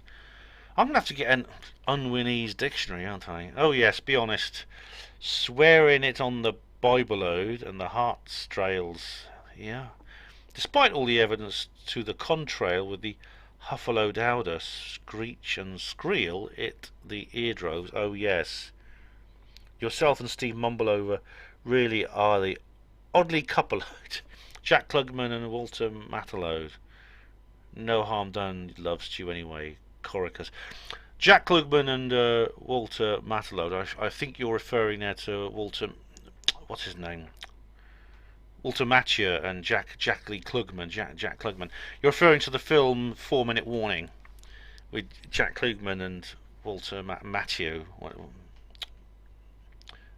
Whatever his name is. Yeah, I think you're referring to that. Oh, I suppose we are a bit like that. Yeah, he's Jack Klugman though. I don't know what the rest of it was. I'm sorry, you lost me there, mate. If you can you speak English, horrible hairy toes? Oh, we're back. Same video, and it's horrible again, saying, deeply shame Regent Bowl, the Resi Everloader. Flickety flick, all dusty moat scrapage of the big screel. Mila Jovloda. Oh, you're talking about the zombies, Mila Jovovich, yeah. Being Conigold to the producer, demand it Romero. Firstly, Rightage be scrapped and pull it to the diva. Bring me a brandy glass film with brown MSN. Sack it the other actors because they're better than me. I'm walk it off the set and demands, if my demands are otherwise, and all that, resulting in a wiltage and much difference of the original progeny. Deep folly. I think you're referring to how Romero was dropped from the project. Yeah. I think he was going to direct it originally. He had a And David UK says, a splendid isolation. Hey, how you doing? Nadsat never caught on for a reason. Nadsat. It's not Nadsat is the dialect. It's another constructed dialect spoken by the characters in Stanley Kubrick's Clockwork Orange. And it's actually the Anthony Burgess novel, which is this strange sort of like the young people. I mean, you know this in the film where they use a lot of strange words, including childish terms, and there's also kind of Russians. They also include some Russian words and things like that. But it's not Nadsati speaking. But it's interesting you brought that up. It's another constructed dialect, though.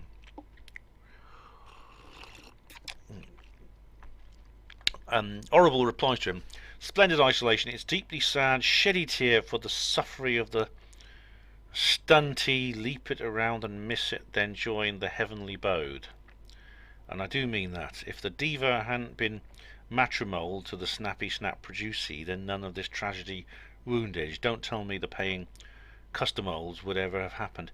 Now, Mila Jovovich was married to Simon Anderson, what's his name? W.E. Anderson, or whatever his name, the director of the film. Yeah, I think they got married. I think they met on set and got married. Oh, yeah. Okay, Truth Seekers Northeast, Jarl Zay says, now, because of all the media brainwashing, if you have a cough, what will most BBC MSN watchers immediately think? Jarlan, I'll tell you to get the hell out because you've got COVID-19, you're going to kill everyone. Zythantiop says on Truth Seekers Northeast, thanks Ben, 10 minutes or so of Monet-style scenery in Mesopotamia, better. Right, I think you're referring to one of my stylistic some stylistic comments you're making here. Cosmic Claire, hi Claire. Holy crap, Ben, did you really speak for 2 hours? I did actually, although we did have a break. Mew Water, same here, it's Maureen. Maureen, oh, this is one of the organisers. She says, great having you visit us at Truth Seekers Northeast. Oh, thanks, Maureen. Maureen's the principal organiser of the group, and she also provided me with a place to stay, so thank you very much. Gary Robinson says, Ben, your vids no longer appear in my subscription feed. Weird. Yes. Gary, several people have complained about this. It could be a bug with YouTube, or it could be a part of my shadow banning. I don't know. This did actually come up, I think, in a previous video. Reply to comments 13, Steve Bumbling says, I saw you on that pathetic Apollo Detective 7, saying no one had ever shown shadows being cast from the sun falling away from each other. You said it's always done in a studio and referenced in Mythbusters.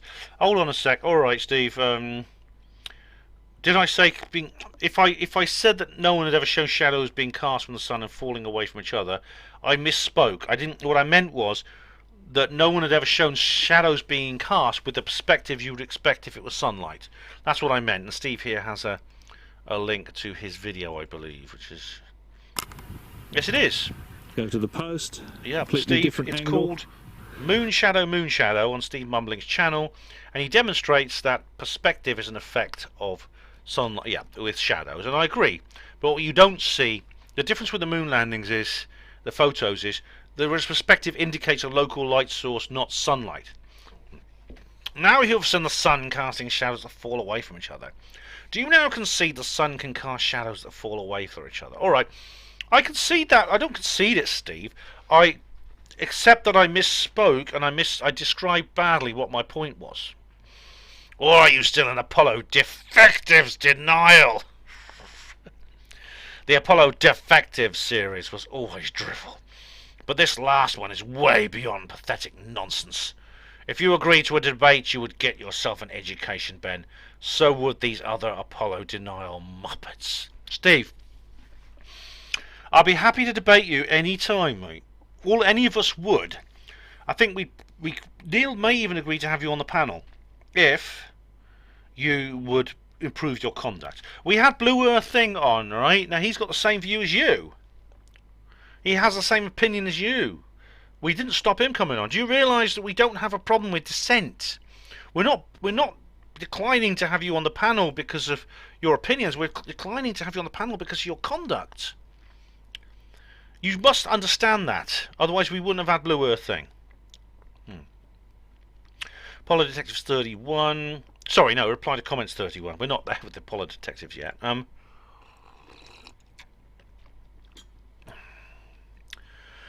Using UFO this is Steve Mumbling, of course. Using UFO enthusiasts to get votes originated with the Clintons because they had an interest in the subject.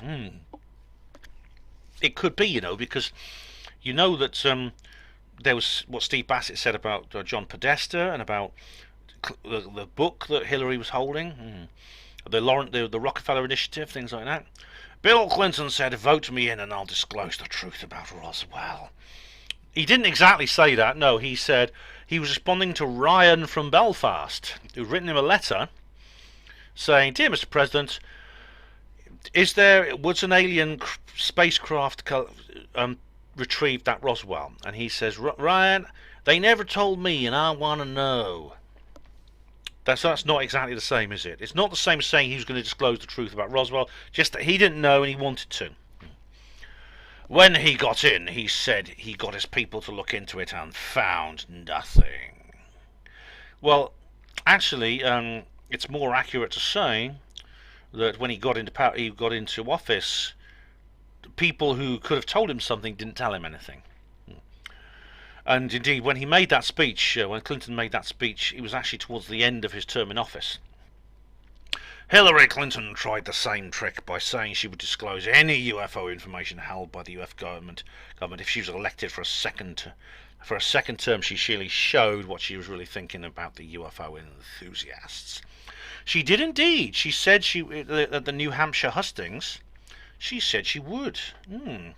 So she actually put this into the campaign trail. That's very interesting.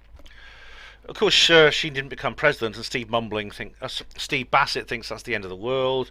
I think he's wrong, but who knows? We'll see what happens at the next election. What Steve thinks then, and depends who wins and what Steve's views are. They know some UFO books are bestsellers. That suggests there's plenty of people out there with votes that are interested in UFOs. It has nothing to do with credibility. I think when it comes to the Clintons, I probably agree with you. And it's also good that there are plenty of people out there who are interested in UFOs to the point where we actually become an accepted sector of the electorate to which the candidate has to appeal. That's a good sign. It means that interest in the subject is growing. It's true, some UFO books have been bestsellers. I mean, probably the best known one of all, the most popular of all is Timothy Good's, which it's called Above Top Secret. It was actually top of the New York Times and London bestsellers list, and that's a good example there. Reply to comments 31. Steve Mumbling says, "It seems Sunspot Cycle 25 is starting. Perhaps you could have a word with your mate Johnston regarding his alarmist mourner minimum nonsense. Yeah, well, Miles doesn't need me to tell him that. He and I both suggested that possibly the solar minimum would continue. It hasn't. It's come a bit late, better late than never. It has got going. But we have had a very, very deep solar minimum. There's no doubt about it. And who knows what that could result in. Steve Mumbling says on same video, Bigelow's alien material. Right, and he's got a link here. Jason Covalito. Oh, right, him again. Jason Covalito. What's this then? A potential solution to the mystery of alien metal promoted by To the Stars. Got quite a long article here, which I don't. What's the basis of this, Steve? What's the basis of Can you pray see this for me? The TSA have either been taken for a ride or in on the scam themselves. Well, the thing about Bob Bigelow is that if this really was so easily disprovable, I haven't read this blog article. It's a long article. I don't have time to read now. But perhaps you could perhaps give it to me in 6 or 7 sentences. I'd be very grateful. And then I can look up the source material later at my leisure. But I don't think that Bob Bigelow was brought into this just to investigate quite ordinary slag from forgers. I mean, anyone who knows, probably long before Bigelow got involved, they'd already examined these objects and worked out for themselves they were not created in any foundry known on Earth. I suggest this is not just Bigelow and his work that involves this. This small scale debris has actually been in issue for a very long time. I suggest you read any of the books by Dr. Irena Scott, where she talks about her work at the Patel Memorial Institute to try and ascertain the identity of various pieces of metallic waste which connected to UFOs. The fact that these were materials that could only be melted in some of the hottest furnaces of all, that were of alloys that were of a material of a nature that's not made anywhere on Earth. Yes, sometimes the skeptic make a deal out of, hang on a minute, look at this list, look at these symbols here. That's iron, that's copper, that's silver. Come on, this lead. What's the problem with you? These are metals we find on Earth. Yes, of course. In fact, the kind of these elements, these are metallic elements, and you find them all over the universe. You could look at the spectroscope from a very, very distant star, and you would see absorption lines for those very same elements. These elements exist all over the universe. You could go to a distant galaxy, you'd still find iron, you'd find copper, you'd find all kinds of tin, you'd find all these little things like that, because these are elements that are natural parts of the universe's matter. What you won't find, I think what you won't find in a distant galaxy is bronze, brass, pewter, steel. Why? Because these are alloys. Now, alloys are a different matter, because alloys are a mixture of metals, and sometimes a mixture of metals with ceramics, such as steel. Steel is a mixture of iron and charcoal, carbon, in other words, and that's a ceramic mixture to a metal, which is not the same as an alloy.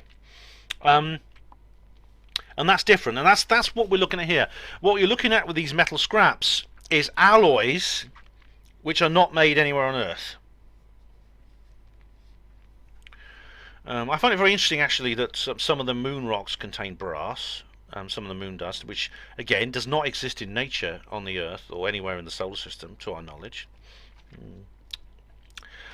I doubt that a real alien spacecraft would contain any metal at all. They will most likely be constructed of a synthetic composite, low-mass material that we can barely imagine today. Well, Steve, if you read Dr. Irena Scott, you'll find that some of the materials she gathered actually could be described as that.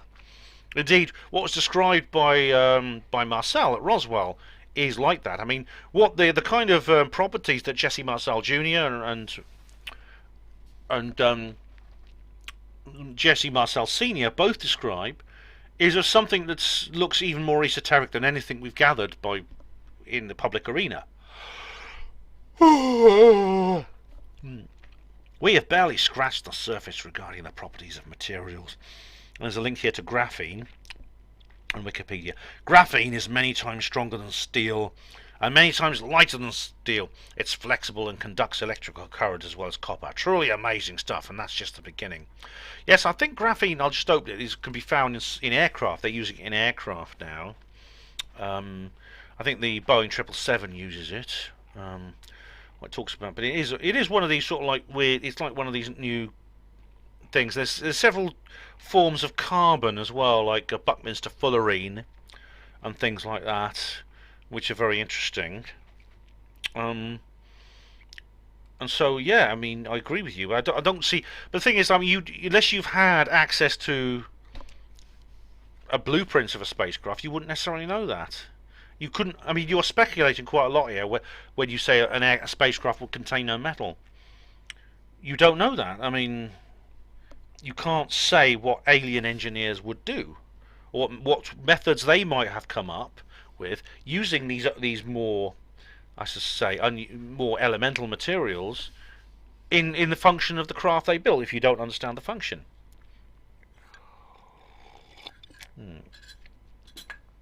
Same video, Steve mumbling again. You dismissed the UFO Joe article without mentioning what it says. Well, maybe I didn't have time to read it, Steve. Eric Davis, who knew Bob Lazar's supervisor at Los Alamos or wherever it was, asked them what Bob did there. He was an instrument technician and checked radiation dose meters. The same sort of thing Lazar's company does now. Oh. So Eric Davis, this comes from Eric Davis, does it? So, well, I don't have an answer to that. I honestly don't. I'm sorry, I don't have an answer to that. Same video, Steve mumbling. Here's your mate Vihari, Ben. I'm sure you'll find what he has to say about 5G and 9/11 interesting. What exactly is he a doctor of, because he sounds completely clueless about everything? Ah, well, maybe you should listen to HPANWO Radio on Thursday, Steve. This is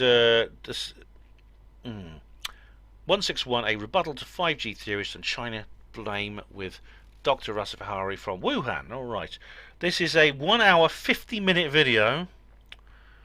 I don't have time to watch, I'm afraid. Terribly sorry, Steve, but I mean, I'll go through that at some point. But I mean, do listen to the video. Do listen to my interview with him on Thursday. By the time you watch it, the podcast may well be up. Same video, Steve mumbling again. The best counter to Judy Wood's nonsense is there's no such thing as the Hutchison effect. Hutchison is a paranoid delusional moron. Well, calling someone a paranoid delusional moron doesn't mean that their scientific work is not valid. I suggest you actually explain. I mean, what do you explain? You've already done it. We've had a debate about this. You've done an entire video about this, and I did a reply video about John Hutchison on 9/11.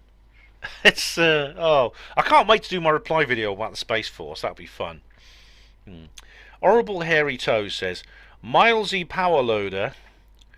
Miles Power. Oh, that's who you mean. I thought you were talking about Milo Yiannopoulos or something. Miles Power, yes, has made a series of flicky flicks. Deal it with Judy Woodchipper. Oh, ridiculous Thorcus. I actually have seen that. I've seen Miles's video on that. Miles Power, not Miles Johnston. He did he did an entire video on. He did 2 videos on Dr. Judy Wood's book. He was wrong. He was wrong.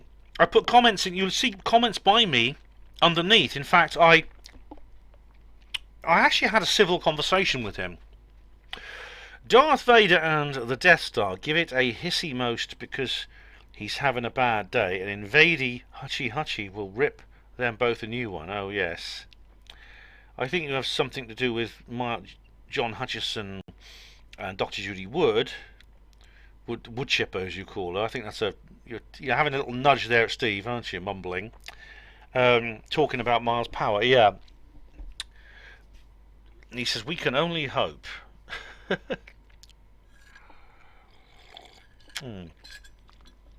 Well, Steve, maybe you interpret Orable's strange language more than I do. An Horrible Hairy Toe says, oh no, need it to wish it.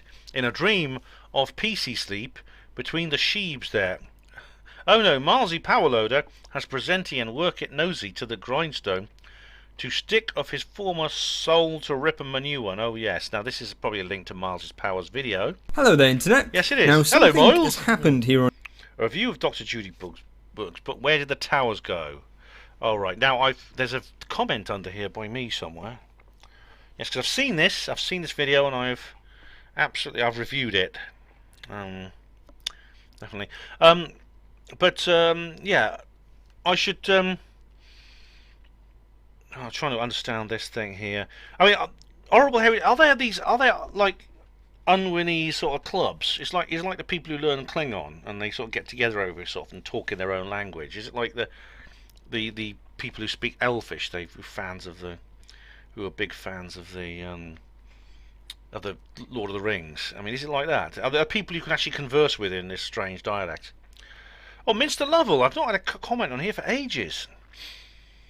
Oh, Andy G3 says, I'm guessing the parishioner thought he was filming when he wasn't, and vice versa. Oh, well. I don't get... Sorry, it's a very old video, and I've not had a comment there for so long. I don't know what you mean. I'm sorry. Sorry, Andy. I don't know what the context is. Charles Scott says, on reply to comments 13... Regarding your video comment, Ben, Richard D. Hall said Steve Bassett told him that he was told by the establishment to ensure a conventional explanation about 9/11 and avoid a non-conventional explanation if he wanted UFO disclosure.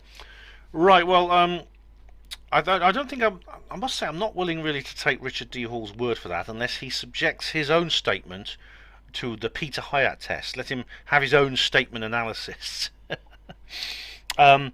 But if Steve Bassett actually said that to Richard, then Steve's making a big mistake. The two are intimately connected. Unfortunately, I do suspect that's the kind of thing Steve would say, because I mean I did challenge him on this issue, and he kind of said the same thing to me, which means I am inclined to believe Richard. And it's a shame because I love Steve. He's a great guy, and I think he's going the wrong. He's going down the wrong track. He went down the wrong track regarding Trump, and now he's going down another wrong track. And I hope he can come back. Yeah,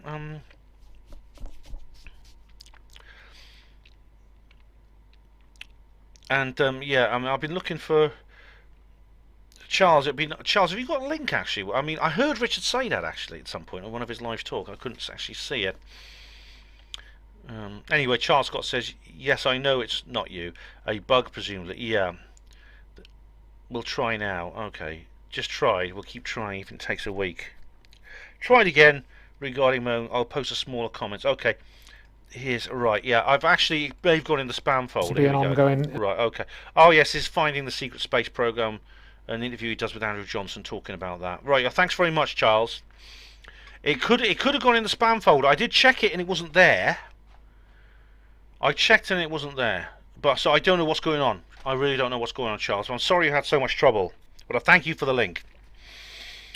Charles, I have actually seen this particular video. Anyway, Charles says, essentially Steve Bassett had to give a conventional explanation to avoid suspicion of an inside job because of the true non-conventional explanation of solids falling under gravity turning to dust. And Charles Scott says, it's a mistake and wrong because Steve Bassett is part of the 9/11 cover-up. Well, Charles, he is, if he cooperates with that. I mean, not intentionally. I don't think Steve is saying, haha, I know what really happened on 9/11, but I'm not going to tell you guys because I'm evil and I like to keep a secret. He's not saying that. I think he's saying, I just can't talk about this. I can't talk about this because I don't want anything that will harm the advocacy process. So I've just got to stop. I must just not mention 9/11 unless I'm willing to say it's a conventional explanation. Yeah. Steve Mumbling says this in reply to Charles. A lot like this, you mean? What's it say here? Oh, it's a controlled demolition. Yes. Where that's interesting. It's actually just like they've just blown up the edge of it. They haven't blown up the whole thing. I don't know what the point is. Yeah, they've just blown up a bit of it without. They've just blown up one side of it, and the rest of it's still standing. All right. Yeah, this is the 108-meter tower block demolished in Johannesburg, South Africa, 2019. Work in or on, even worldwide. Oh, this is something loads of people watching.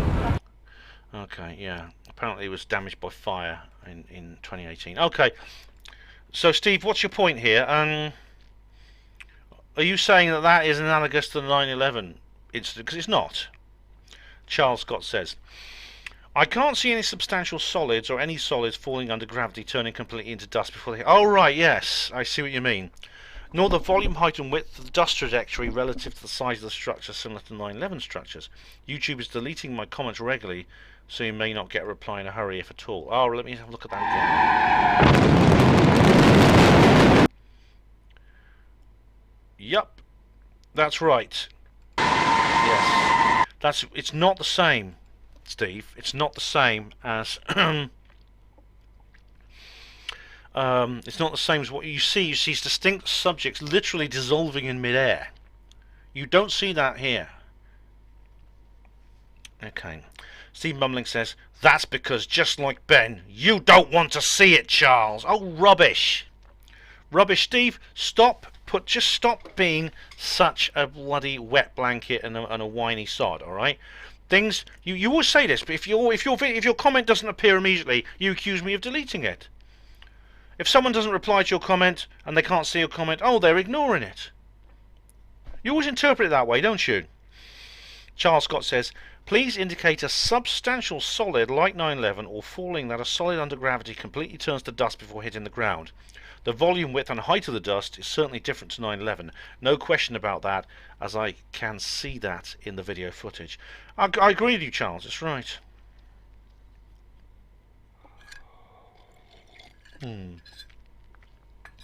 Truth Seekers Northeast 6. Fairy Trish. Hi, Fairy Trish. How are you? I love this talk. So interesting, Ben. You are a natural. The way you speak and inform us is second to none. So interesting. Thank you for another great vid. Oh, you're very welcome, Fairy. Much appreciated. And we have another thread here. Interview with Jack Barrett. Right, yeah. This is interesting. Looks like something's happening to your head, Ben. You didn't get a fire in the sky close encounter style blast of bright light on the way up to the coach, did you? You know, if I was thinking if maybe if it was that way around, it'd be like Close Encounters, wouldn't it? If it was like one half. Johnny Smallcock and his vile tasting toffees says it's a rash caused by Down syndrome. And what they're referring to this in this video, I didn't wear my hat, so as you know, I have a little bit of a tan line. I won't show you now. You've already seen my without a hat on this video. A sort of tan line running around here. Horrible Hairy Toe says to Johnny, that's really uncalled for. Ben is still a kindly love it chappy, entertail even with Skewett Thorcus, and no ulterior mote form in his brain bocker. I think Thorcus, I've worked out what Thorcus means. It means thoughts. Skewed thoughts, I think you're saying. So thank you very much. I'm giving you a love heart. I just hope I interpreted your unwinnies correctly. And Zyth Antiops says, agreed, OHT. Oh, thanks, Zyth Antiops. Horrible Hairy Toe says on the same video on which interviewed Jack Barrett, shame cojaculate convention has hit the hardy tildos these days. I think that's hard times.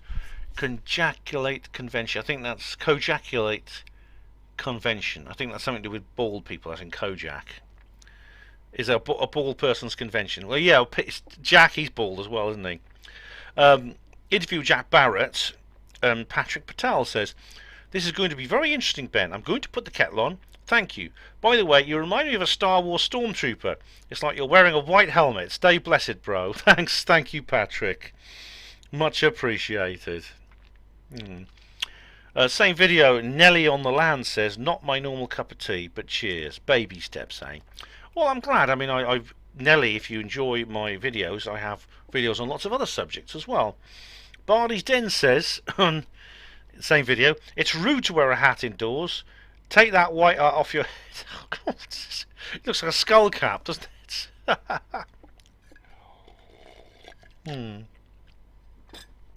Oh, welcome to HPANWO TV. This is one of my first videos. Horrible Hairy Toes says, how am I doing for time anyway? 6 minutes remaining. Oh, maybe I'll be ready for bed then. Benji, I think you may be suffrage in the Mandy Loader effect most. Oh, Mandela effect. Oh yes, I have distinctly memorage in a long and far away of you having it with the long and luxy locks all the way down your backers. I think he's talking about me having hair, long hair.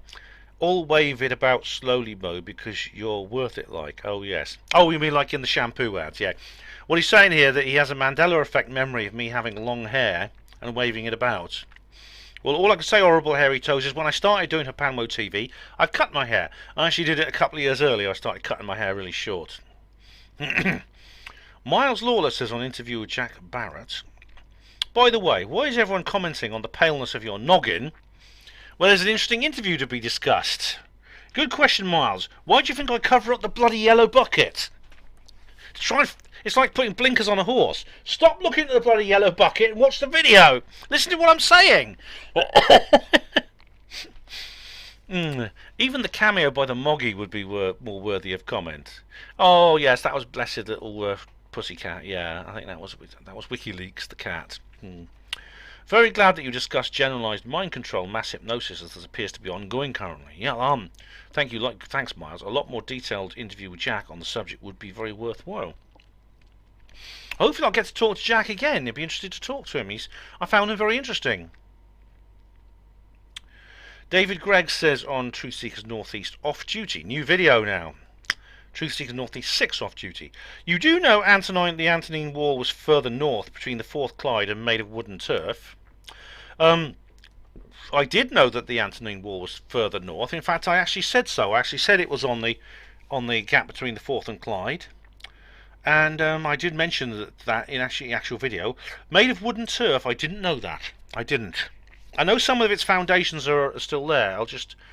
If you see it here, it's not as well preserved, unfortunately, as wall. It's not as well preserved, unfortunately, as the Hadrian's Wall, but it is still visible in certain areas. It's much shorter than Hadrian's Wall because it basically only covers the area between what's today West Glasgow and Edinburgh. So it's far shorter, but it was similar. It does seem to have some stone structures here. And there's even a map of forts here on it. There's a load of forts running between Carridden and Old Kirkpatrick. So obviously the Romans did make an effort. They did make an attempt to hold southern Scotland. Yes. The Antonine Wall. Oh, you're right. A turf fortification. You're right. Built across the central belt of Scotland, representing the northernmost frontier barrier of the Roman Empire. 39 miles long, so it's shorter. Yeah, it's shorter than that. Took 12 years to complete, and then, of course, after a while, the Romans actually abandoned it. It was abandoned after only 8 years after completion, when Roman legions withdrew to Hadrian's Wall in the year 162. Over time, may have reached accommodation with the Brythonic tribes of the area, and may have fostered possible buffer states. That's interesting. Yeah, so thanks for that information, Mr. David Gregg. So I didn't know it was wood and turf. No, thank you. Obviously there is a stone structure there. Same video, David Gregg says, get your otters' noses. I don't know what you mean. Same video, David Gregg, Trump hardened the US grid. Trump hardened US grid. Are you referring to the wall or something to do with the... Oh, I know. Yeah, otters' noses. Oh, get your otter's... Oh, I get it. Monty Python. Yeah, otter's noses, ocelot spleens, and all these horrible things they're selling at the arena, where the People's Front of Judea are meeting, and they're poking fun at the People's Popular Front of Judea and all that sort of thing. Yeah, I know. I get it now. Sorry. Trump had hardened the US grid. All right, that's hardened against coronal mass ejection, is it? And geomagnetic storms. I understand, David. Sorry, didn't get you straight away. Off duty again, David Gregg says, in Scotland, it was an Iron Age hill fort that had melted rock walls. Yeah, that's right. Von Daniken mentions it. Vitrified stone forts in Scotland, which is very interesting. Very interesting indeed. Ah, and Hugo Rune has something to say here. From 48-43 onwards, lol, you mentioned the Electric Universe and me and said I was interested in that sort of thing. Nice one. Alright, Electric Universe... Alright, I think you've made this point before, Hugo, but I'll carry on. Electric Universe people like Thornhill are close.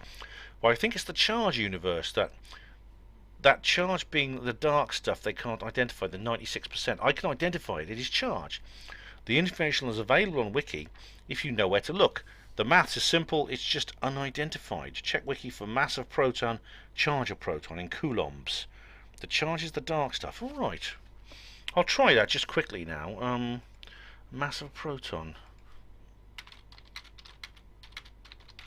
Someone else was talking about proton mass. I think it was Frank Tipler. Yeah. A proton is a subatomic particle, a hadron with a positive electric charge. Oh, and that's the end.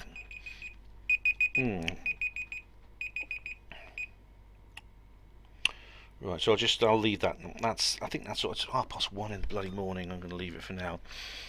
But I'll just carry on. I'll just finish Hugo's comment here. Right, I'll look it up. Charge of a proton in coulombs. The charge is the dark stuff. Okay, so that's the dark matter and stuff like that. Sorry, it's a different comment to the one you made earlier, Hugo. It's the dark matter and the dark energy. It's just this electric charge that you talk about, this charged universe. Right, okay, I'm sorry I equate you with Walt Thornhill. I must remember not to do that. It just sounds similar. Anyway, thanks very much for that, Hugo, and I think I'll call it a night now. I'm going to try and go to bed, so you'll be seeing more of me in a moment, but I've got to sleep in between now and the next bit. Right, everybody, I'm back. Yes, it's the third hour, and it's the next day. You'll be glad to know I did get to sleep in the end. I mean, I did indeed. So, who's up next? Well, we have videos from the Underground on Truth Seekers Northeast 6 off duty, who says, spiritualists try to prove life after death by communicating with those who passed on. Evidence-based, which is different than conventional religion. Truth for authority, not authority for truth. Big difference. Dowsing works much the same way. Their efforts are a major change in religion and more power to them. Everyone should learn how to protect themselves, whatever delving into the paranormal. Everyone should learn how to protect themselves dealing with people you meet every day. That's very good. That's a good comment, videos. It really is. Yeah. It's spiritualism is technically a religion in most countries, but it's registered as one, but it is not. It doesn't work by scripture. It essentially asks for clairvoyance, that sort of thing. And if the medium is any good, the medium will provide that. If they're not, unfortunately, most of them don't. But it's always an interesting thing, I think. Same video. To Hugo Rune says, this is a good one. I'm having a few beers watching this, and I think I'll have to listen again tomorrow. Oh, thanks, Hugo. You're getting a love heart for that. Is it just beers you're having? Maybe a little bit more? No? I know you. I know what you like. The Big Scottish Midge says on the same video, interesting video, Ben, but watch what you say about us Scots. You might wake up one night with a dead sheep head in your bed. Ha ha ha. Oh, that's Wales where they put dead sheep heads in your beds. all right, Bonnie lad. Oh, that's the Geordies to say Bonnie lad, isn't it? Yeah. We go. Oh, Get a Job, You Laser Scrounge Part 1. This is an old video. I've changed my mind on a few things I said in it as well. Susan Elliott says here, shocking, isn't it? I mean, fancy being expected to work for a living instead of for benefits lifestyle. It's not the government who pay for your benefits, it's us, the taxpayers. This lad talks garbage. If you want a job, you can get one. I've taken the most demeaning jobs rather than on benefits. I've worked long hours on sociable hours and at one time had 3 jobs. Blaming other people. Stop blaming other people and take some responsibility. It's far easier to blame everyone else. No, I'm not rich or even comfortable. Or a Tory, H. Firstly, I've changed my mind on a lot I said in that video. Secondly, you've misrepresented what I've said completely. I mean, you are portraying me as some kind of left-wing UBI enthusiast who says that everyone who's unemployed is unemployed because they're the hopeless victims of the evil capitalist patriarchy or something. Especially if they're not white. That's what you're claiming, aren't you? I'm not claiming that at all. You probably, I think you probably didn't even watch the video, I'm guessing, from what you said here. You certainly didn't understand any of it. And what's more, as I said, I've changed my mind a little bit. What do we have here? We have a thread now. And I can't see the Dalai Lama. Oh, bloody heck. I can't, oh. What is it with the Dalai Lama? Why can't I see the Dalai Lama's comments? I don't get it. If I blocked him, he wouldn't be able to post. He's posted. Why can't I see his comments? Alright, so Horrible Hairy Toe says, so are you all pentaload, danglet and phallop about under kilt loaders there? So kilt loaders is something to do with Scotsmen, Scottish people. Joy in pentaload. Is that Pentagon? Something to do with UFOs? I don't know. The joy in pentaload. Pentaload is something that's the Pentagon. I think it's something to do with UFOs and the A-tip or something. Phalloping abound in the swirly of the dry trough. The Hebingo, deep joy swinging for the pentaload. Oh, I thought it was funny because I put underneath here, coming for to carry me home. Yes, to swing low. You know, it's that sort of thing. I'll just look at the word phallop, because I've heard it before, and I think it's, here we are, phallop. Is it... let's have a...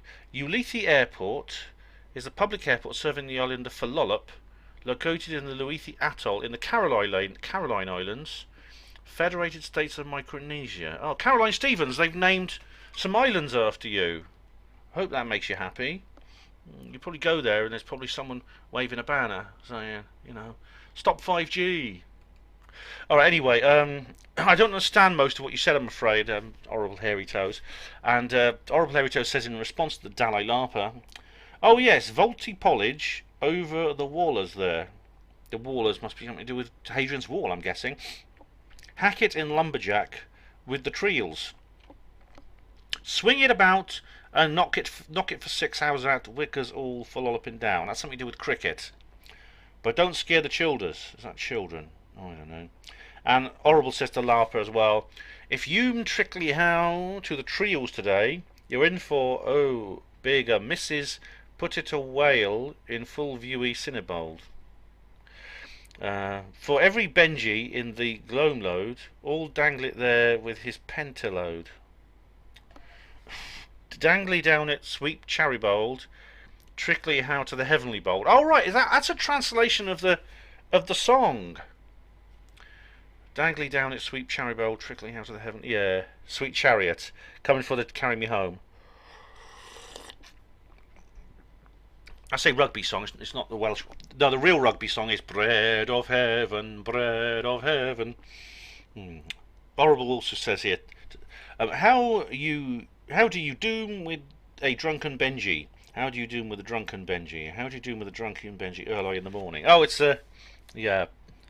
Whoop hey and up the kilt early in the Mordy. Stick him on the thronage, pukey. Early in the morning. Coffee and stuffle down the throkus.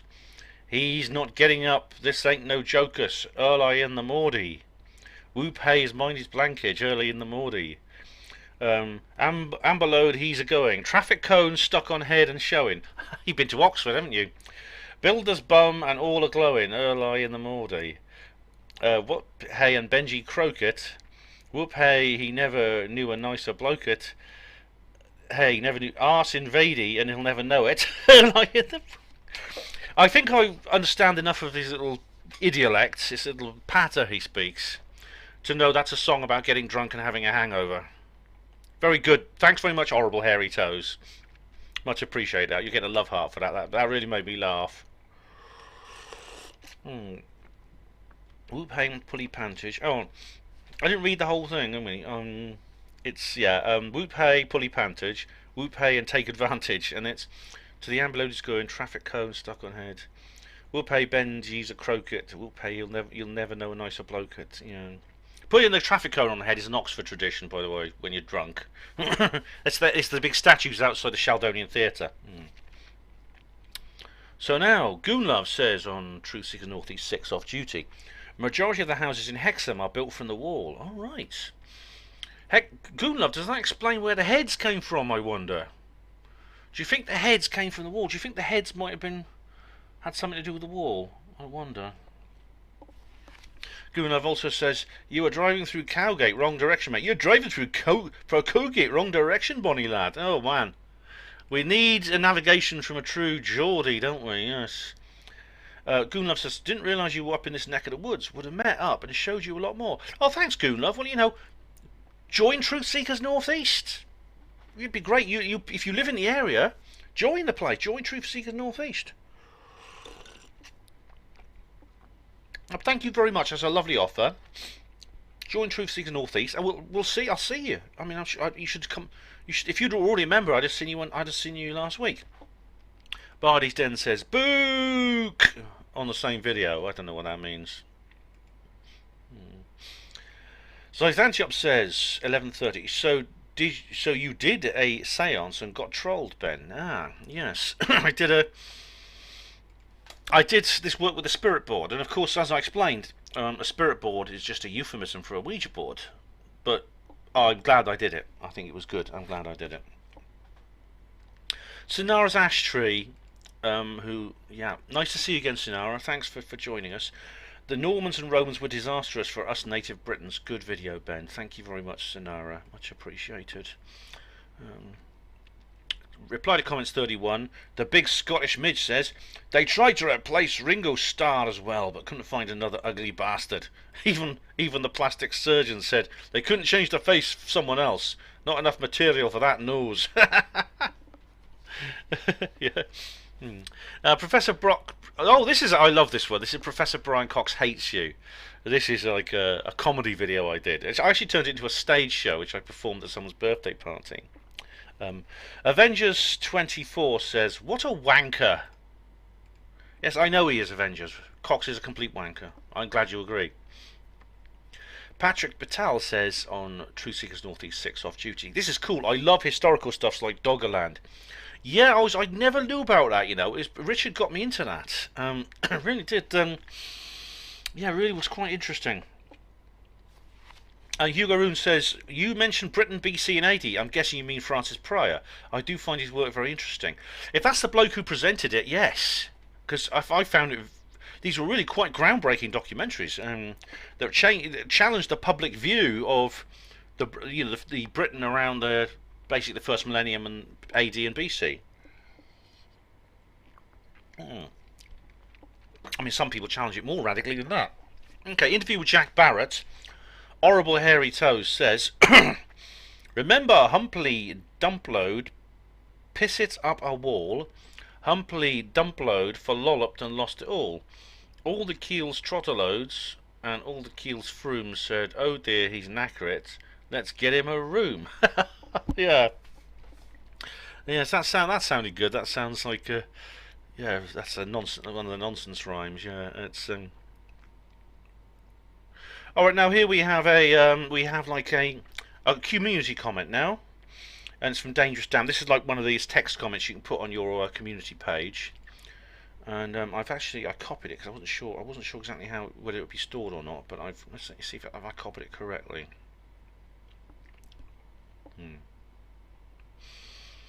Yeah, I actually put a comment saying I've privatised my live stream with Rin Michaelis. I'm going to have to edit it, but when I have, I will re-upload it. Thanks to Rin for the interview, and thanks to everyone who participated in the chat box. So I just put that as a community because people might be wondering where the recording of my interview with Rin Michaelis went, and that's the answer. I privatised it. Now, Dangerous Dan says underneath here, he does a Steve mumbling, and he immediately jumps to conclusions. Why does it need editing? Stand by your words. And I replied here, I've already done a text reply to him, but I'll just read it out to you. Why do you assume that when I say things need editing, it is intended to hide meaning and information? As it happens in this case, it is a data protection issue. The edited version will be uploaded very soon. And it was. Dan, you really should think before you say things like this, honestly. You really should. Now, why I am not a Welsh nationalist is Israel Diego Rivera 2, Genius 2, says something like the British Bigfoot, or Trump being an Israeli, or something like that. I don't know. Here we go. What have you got against sheep? They should be allowed to vote. Then the Welsh would be a majority for independence. Oh, Diego Rivera, I've got nothing against sheep. I'm Welsh. We don't have anything against sheep, except the parts of us that matter. Ravenhill, the Sword Merchant 1968 says on the live stream with Rin Michaelis, new video here. Interesting stream, thank you, Ben. You're very welcome. You're very welcome. It's new. I've never sort of collaborated with Rin before. Interestingly, I've done another live stream with Rin. It's on her channel. Let me just get you there. Let's just find the bloody. Let me just find the bleeding. Oh, where's the channel? Because I wanna just actually I should. There we go. Run. Okay, it should be on our channel right now. If the recording is there, yes, it is. Oh, good. Yeah. Let me put. I'll send you like a I'll put the text in here. Hang on. I'll just copy that. Put it into the comments section. Just because I've done another. What I'll do probably. What I'll actually do is I will download it. Rin's actually asked me to do this. I will download it and put it on my own channel with a bit of commentary. I think it's very good. It's a bit longer than our last one, and we go into different subjects such as. Well, it's a bit harrowing because we talk about child abuse and things like that. But I think it's something that we need to do. It's something I think necessary.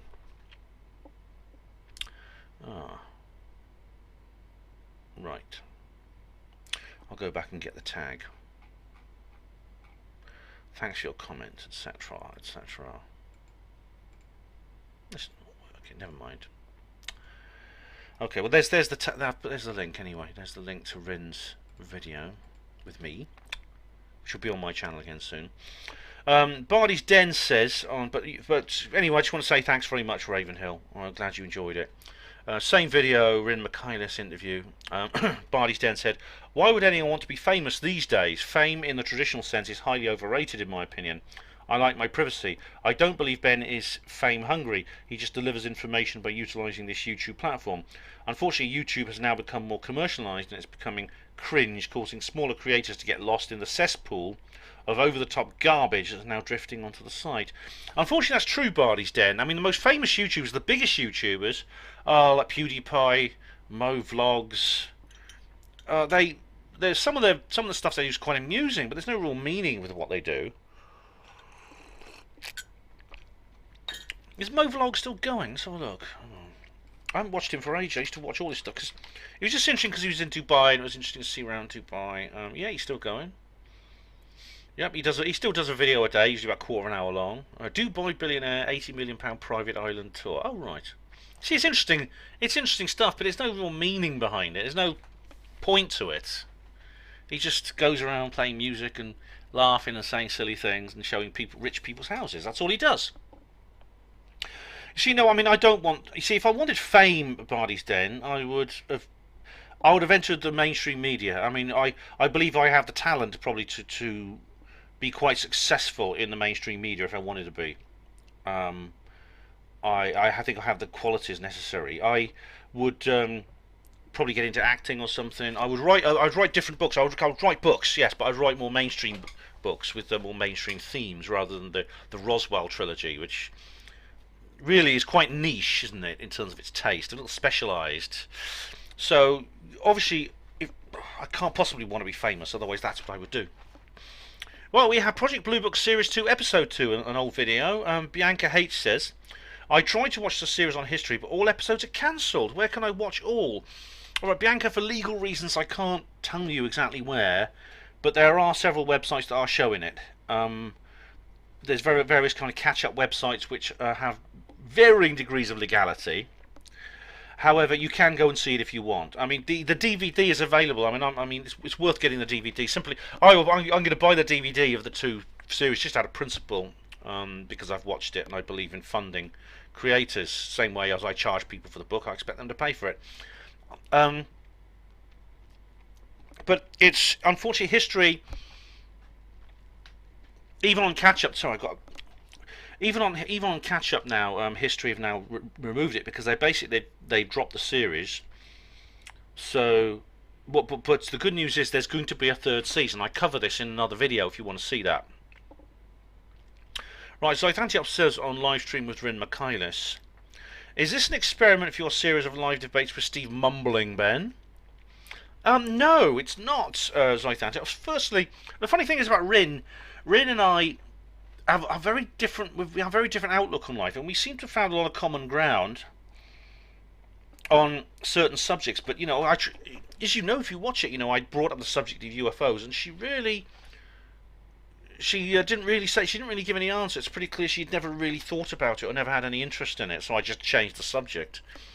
So there's something. Obviously, I can't talk about her with certain things, but she's interesting to talk to on other subjects. It's nice to get to talk on different subjects. I mean, so this is why I do the HPWA blog and the Gas Banner show, because they're about hospital portering. There's no woo stuff in it at all. It's all about hospital portering, and it gives me a chance to talk about something else, which is nice. With someone who is, as I say, Rin is somebody who is intelligent and very judicious. This is what drew me to her channel. Horrible Hairy Toast says in reply to Zythantiops, when they can get Prophecy Brial Coxloader as a moderail. I know what you're saying here. You're saying, I'll debate Steve Mumbling when I get Coxucker as a moderator. Not a chance. Not an absolute chance ever. Oh, we got another poem by. We have another poem by Horrible Hairy Toes. Or song lyrics. I'm not sure what they are. Oh, it's another sea shanty. How do you doom with a drunken Benji? How do you doom with a drunken Benji? How do you doom with a drunken Benji? Early in the morning. Maudie.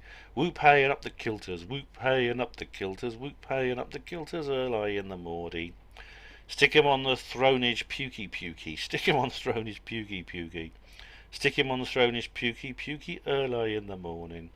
Coffee and stuffle it down the throkus. Oh, is throkus a throat? I get it now. Yeah, he's not getting up. This ain't no jokers. Early in the morning. Whoop hey and pulley pantage. Whoop hey and take advantage. Whoop hey is minus blankage. Early in the morning. The ambulode he's going. Traffic cone stuck on head and showing. Builder's bum and all a glowing. Early in the morning. This is the same one you posted before, I think, isn't it? Whoop hey and Benji's croquet. Whoop hey never knew a nicer bloke it. RC invadey and he'll never know it. Early in the morning. It's the same one, I think, but I don't mind you posting it twice because it's really funny. Live stream with Rin Michaelis. Horrible Hairy Toes says, well, I must say that's a lovely femaloader specky of the human beal. All buxy, pleasant beholding to the eyeballs. Cur, come out there. Granville, oh yes. I think I know what that means, horrible, and I think Rin will be very flattered. Same video, Winslow Burdette says, love you too, Mr. Porter of Benville. Oh, thank you, Burdette, Winslow. Nice to see you too. Thank you very much. Horrible Hairy Toe says in reply to comments 31. Oh, deep joy! I have uncovered a declassified filmage of Richie Dollars confabulo meeting with Stevie Greel and sell it high techie back engineer it from Falol up and down and crash a UFO. All amazing most to the eyeballs there. Oh yes. Now I think that means you've discovered a classified film of Richard Dolan, something with Stephen Greer, God knows what, and sell it high tech back engineered from a crashed UFO. Almost amazing to the eyes, and there's a link here, so let's see what this says. What's this here? Classic Sesame Street. Grover tries to sell Kermit a weather machine. That's not what I expected. That's not. Oh, Richard Dolan and Stephen Greer. My name's Dr. Stephen Greer, and I speak like Kermit the Frog. Star Wars Episode 5, in the cinema, new video, and Nothing As It Seems says first. Yeah, got the first comment in there. Well done, Nothing. You tend to win these competitions.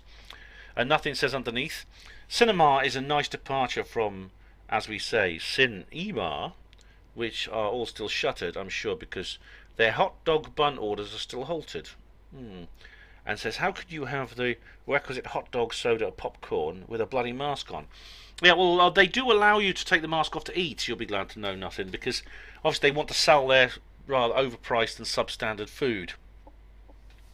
So, yeah, it was good. I'm glad I went. I am planning to go back very soon to the cinema to see another film and do a roving review. Star Wars Episode 5. Spoiler alert, Darth Vader is Luke's father. Diego Rivera, how could you?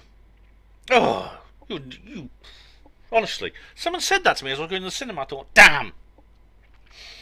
And David UK, Splendid Isolation. Hey, how you doing, Splendid? He says, no, I am your father. E.T. says, his father is his brother, his sister is his mother, they all shag one another, the Skywalker family. I didn't know the Skywalker family were from Devon. O.R.S. Skywalker family. We moved to Tatooine, you know, but first of all, we had a little cosy little cottage down in the wilds of Dartmoor. O.R. Yeah. I've been to Devon. I mustn't say that because I might go back and they won't like that. David's Splendid Isolation on Star Wars Episode 5. That other seminal sci-fi classic, Flash Gordon, is also 40. Is it? Oh, wicked. Oh, man. Flash Gordon. I loved Flash Gordon. I loved it as a kid. Obviously, like, I look at it now and I laugh at it because it's just so incredibly over the top. It is really camp, isn't it? It's so full of... I mean, it's so full of... It is gay, isn't it? It's very, very gay. It's brilliant. It's absolutely so... It's so stylish and so funny. Patrick Patel says on Star Wars Episode 5, ha ha, I loved it when you started eating the blackberries, Ben. Bless you. The Empire Strikes Back is my favourite Star Wars movie. Oh, thanks, Patrick. You're very welcome. And they had some lovely blackberries down that little alleyway, and not many people go there, so there were loads of them around, and they were nice, big, juicy ones. Yeah. Live stream with Rin Macias.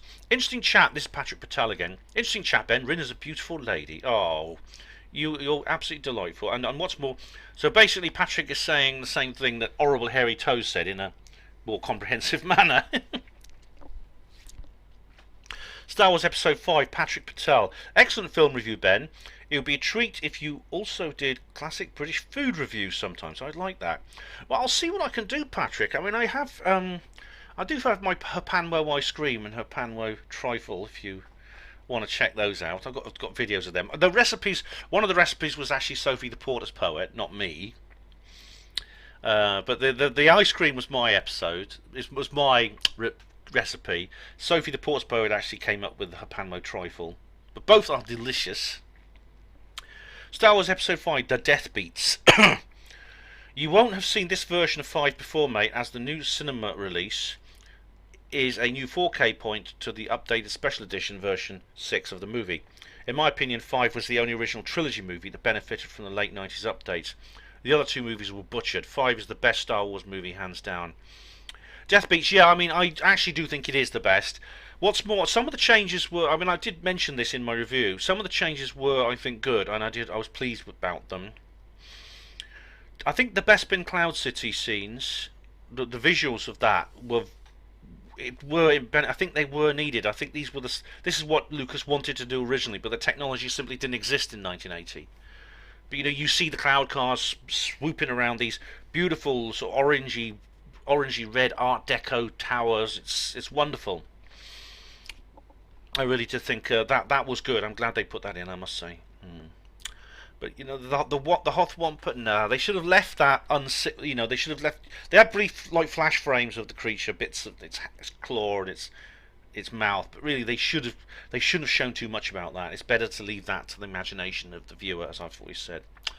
Star Wars Episode 5 in the cinema. Steve Mumbling says, I hope you analysed the way the shadows fell from the studio lighting. Oh, Steve, you'd be surprised how similar. When you get used to this, it's almost a subconscious. You almost get a sixth sense for seeing what studio lighting looks like. Indeed, a lot of the people who first became suspicious of the moon landings was because they'd seen Stanley Kubrick's 2001, which came out in the same year as Apollo 8, 1968. Came out a few months before Apollo 8. So, in a sense, we were prepared. Maybe Kubrick was trying to get the word out in some way. Tathbet Derek Baker says on episode 5, compliance. I don't know what he means by that. Apply. Compliance with what? What are you talking about? Oh dear, hang on, there's a YouTube link now. Let's have a look. What's he got to say for himself? Secure navigator.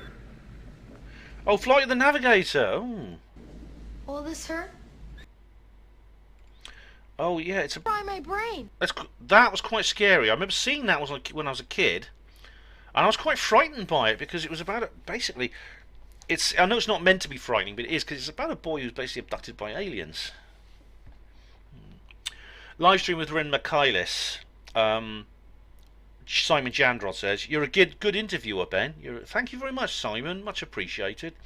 It's good because Rin interviewed me and I interviewed her and she's interviewed me again. So, Reply to comments 31, Steve Palmer says, a penultimate piece of NASA's first SLS booster moon rocket, NASA's first SLS moon rocket arrives at the Kennedy Space Center. Oh, right. Penultimate. Oh, right. So they are putting it together. Oh, it's this Spaceflight Forum thing that he's been desperate for me to join, and I haven't. Let's see. Would you like to see more articles? Oh, right. No, hang on. Oh, right. Yes, it's some kind of the vehicle stage adapter for the first space launch system test flight was offloaded from NASA's Pegasus barge, July the 30th, and transferred to the vehicle assembly building at the Kennedy Space Center in Florida. Yeah. Oh, right. Yes. It looks kind of like it's a sort of flattened cone-shaped thing. Interesting, it looks very much like the Devil's Tower from 2001, I think. All right, okay. Well, thanks for the details. Honestly, mate, it could be you will prove me wrong on this. I mean, I've told you my position is falsifiable. I do debate it. And, if you prove me wrong, you prove me wrong. But obviously, I'm not going to accept. I'm not going to accept this particular forum post as some kind of proof. Diego Rivera says new video banned. Oh right, yes, I didn't want to make this one, but I did. We are living in the Zionist Inquisition. Yes, no one expects the Zionist Inquisition. Fear and surprise, that is our chief weapon. Fear is our chief weapon. No, fear and surprise is our chief weapon. Yes. And Equinox says underneath, I put a link to my backup channel and I'll go through the comments on that in a minute. Equinox says here, I think of it more like we're living in a jaunted house. I don't know what you mean by jaunted, but alright. But I'm not sure what you mean there. But a haunted house? Maybe you a haunted house. I think you may have misspelt that, I don't know. But it's not like a haunted house. I wish it was. It's like Big Brother, isn't it? It really is. Ravenhill says, I think YouTube are becoming like the BBC Marxists. They are indeed, Ravenhill. That's exactly what they're becoming. They want to turn themselves into another bloody BBC. That's the problem. They want to take over all the social media they want to make mainstream. So it's just mainstream news and mainstream this, mainstream lies about bloody everything. As I explained this in the video. People like me want to talk about other things that don't fit in with that, are considered foolish or even evil, are going to have to go somewhere else. Okay, I'll go somewhere else if necessary. I already am somewhere else. You can't stop me doing this. If I'm removed from mainstream platforms, I'll just move on to the alternative. I'll just stick to the alternative ones. Limespec says on Truth Seekers Northeast 6 off duty, I'm not sure if I missed it in the video, but why do you think the Roman Empire was Illuminati? Just because they were a conquering power seems a bit of a weak theory. Was the Persian, Macedonian, British empires too? Anyway, I enjoyed the vid as normal. Roving ones are my preferred vids of yours. Oh well, thanks Limespecs. I'm glad you enjoyed it. And I will be making more. The reason I think the Roman Empire's Illuminati is because of the element of the occult symbolism and things like that. They use a lot of the same Illuminati occult imagery. So I just changed the lighting slightly. That you see in the world today. You see in people in positions of power today. It's exactly the same. So for this reason, I think the Roman Empire Illuminati. I don't know enough about the Persian and Macedonian empires to say for sure. The British Empire was Illuminati, definitely. So yeah, definitely. Video banned. Horrible Hairy Toes says, "Oh folly, folly. So it's with the Hume shup your cakey and take it up the arse loader then." Alright, I think alright, I think you mean be quiet and submit. I think that's what you're saying here. I think you're being I think you're using a bit of necessary sarcasm here, and I agree with you. We are expected to just be quiet, bite our tongues, bend over, and you know the rest, based by the mainstream. That is the objective, I think, from these horrible, horrible people. An Horrible Hairy Toast says on the same video, "Although it should be considery as a danglode medley and pin it on the uniform there, to be told in the firstly passage by John's major load, the peas are good tonight, dear," himself. Oh yes. Jonas Majorload may mean John Major, your Prime Minister. First passage. I can't understand the rest of it, I'm afraid. And Horrible Hairy Toe says, because I post a link to the backup channel, and Horrible Hairy Toe says, "Oh Follock, great tumblings of whoops, bangy and philolopad, oh dear." Alright. And Horrible Hairy Toe says in reply to the Dalai Lama, "Two Tony people odors with John Logie Baird cathode rail and projecti there." Oh yes. Two-tone people odors. Two-tone could refer to colours or to sounds, like an ambulance siren. John Logie Baird John Logie Beard. John Logie Baird is the man who invented the TV set. Cathode ray. Yeah, he used the cathode ray tube and encoded information so you could get a picture. Project. Yeah. Apart from that, I don't know what he means. Video band John Still Here says, "Wardrobes make good repositories for TV." For TVs. Alright, I have a ward. I don't have a proper wardrobe, and I don't have a TV set. I've never owned my own TV set in my own bedroom, actually, and today, I mean, anything, 99% of it is crap, and the 1% worth watching just ends up online. So what's the point of having a TV? Don't need one. Sonara's Ashtree says, "What a bloody joke." Yes, it is Sonara, yeah. And I put a link to my backup channel too.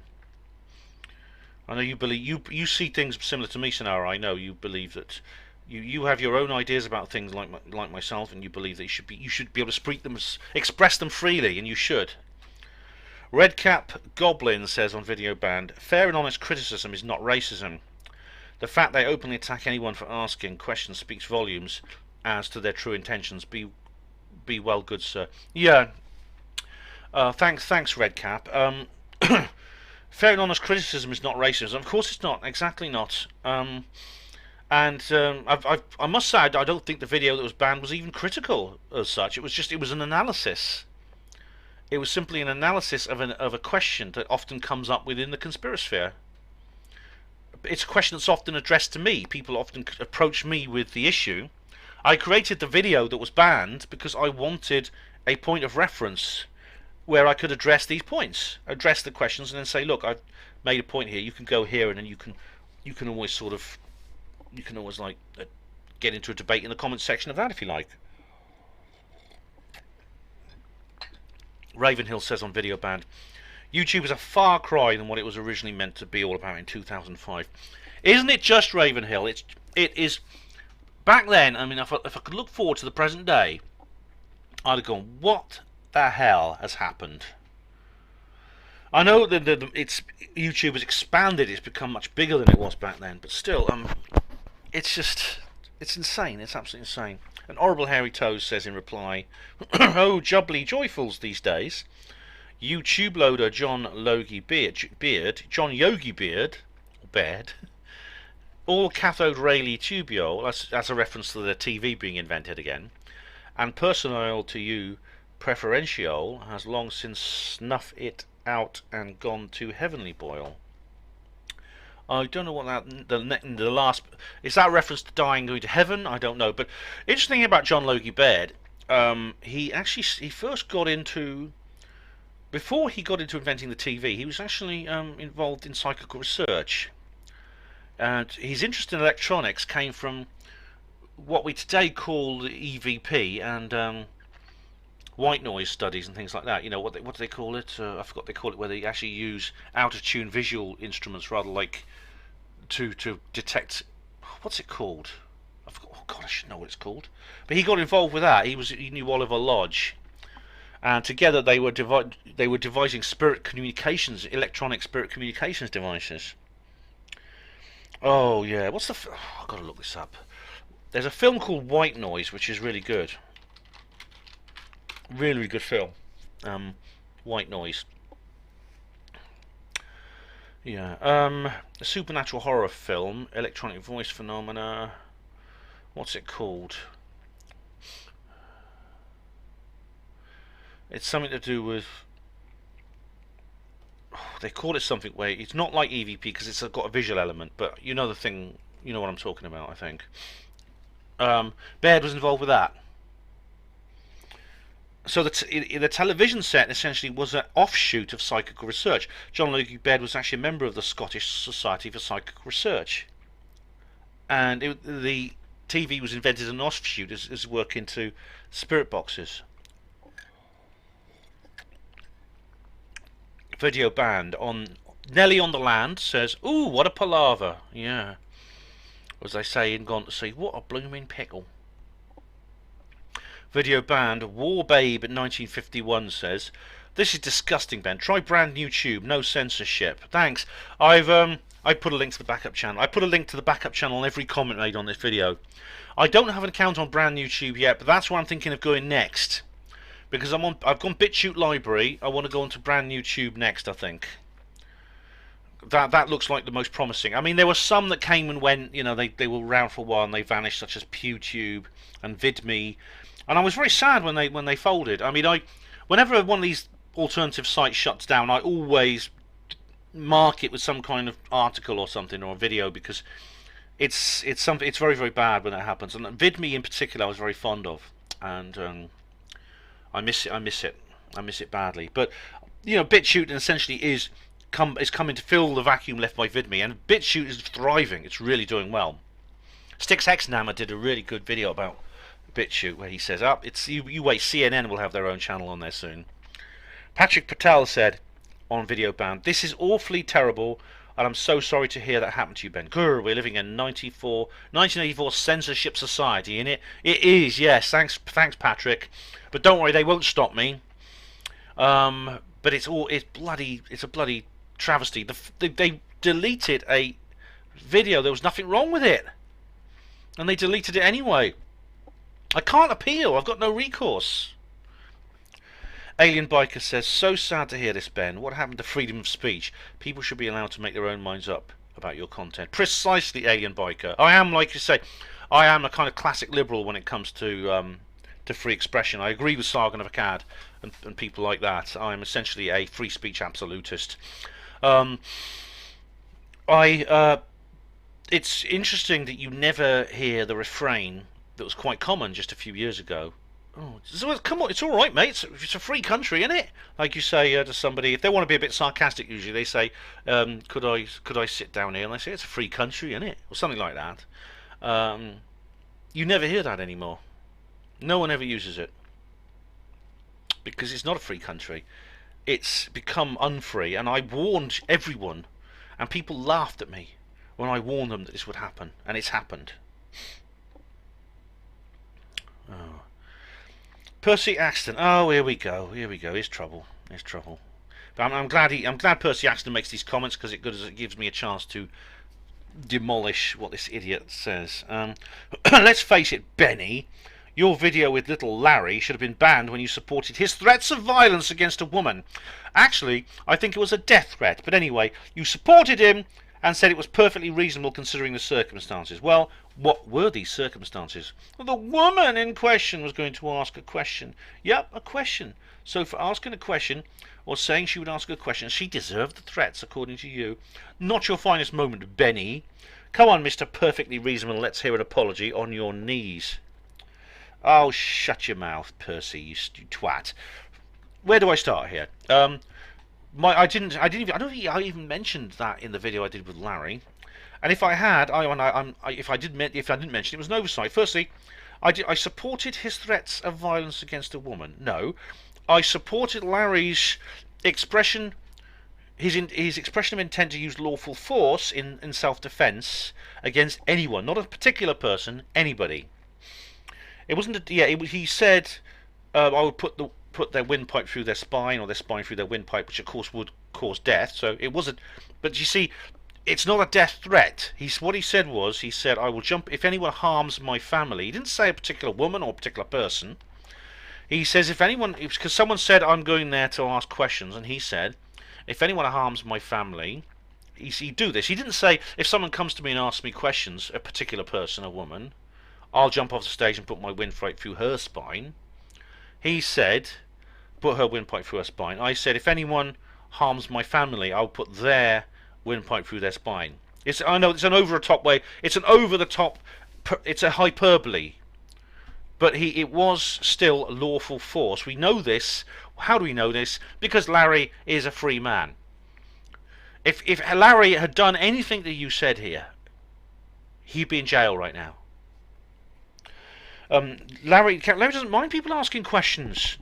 I mean, yeah, and he says, "Oh, not your finest moment, Benny." No, I'm not going to apologise, Percy, because I've done nothing wrong. You've misrepresented me. You've misrepresented what I've said, and you've misrepresented the situation. You believed the trolls, basically. You've believed Sasha Christie. You've believed David Young, and you're just repeating what their points to me. You've not actually heard my side of the story, even though I specifically have written a series of articles about this. I've done videos about this before. I've done 3 radio shows on this subject on HPANWO Radio, and I did a reply to you on my last video.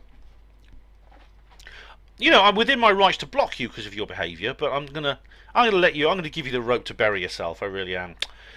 David says, David UK, Splendid Isolation. What's it to you?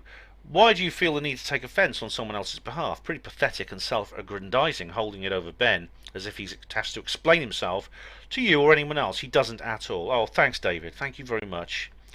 But you know, you're wasting your time trying to get into a logical discussion with these trolls. You really are. And Percy says in reply to Splendid Isolation, when he defends extreme violence against women, I defend the right to use lawful force against people, which includes the right to self-defense. You are allowed to use force against somebody in self-defense. The law allows you. If someone comes up to you and punches you in the face, you can punch them back, even if you do them serious harm, even if you kill them, and face no criminal charges on a public platform. So he can answer for it. He's not man enough to apologise. No, I'm not apologising because I've done nothing wrong. Neither has Larry. If he wants to defend a serial liar, that's one thing. Larry's not a serial liar.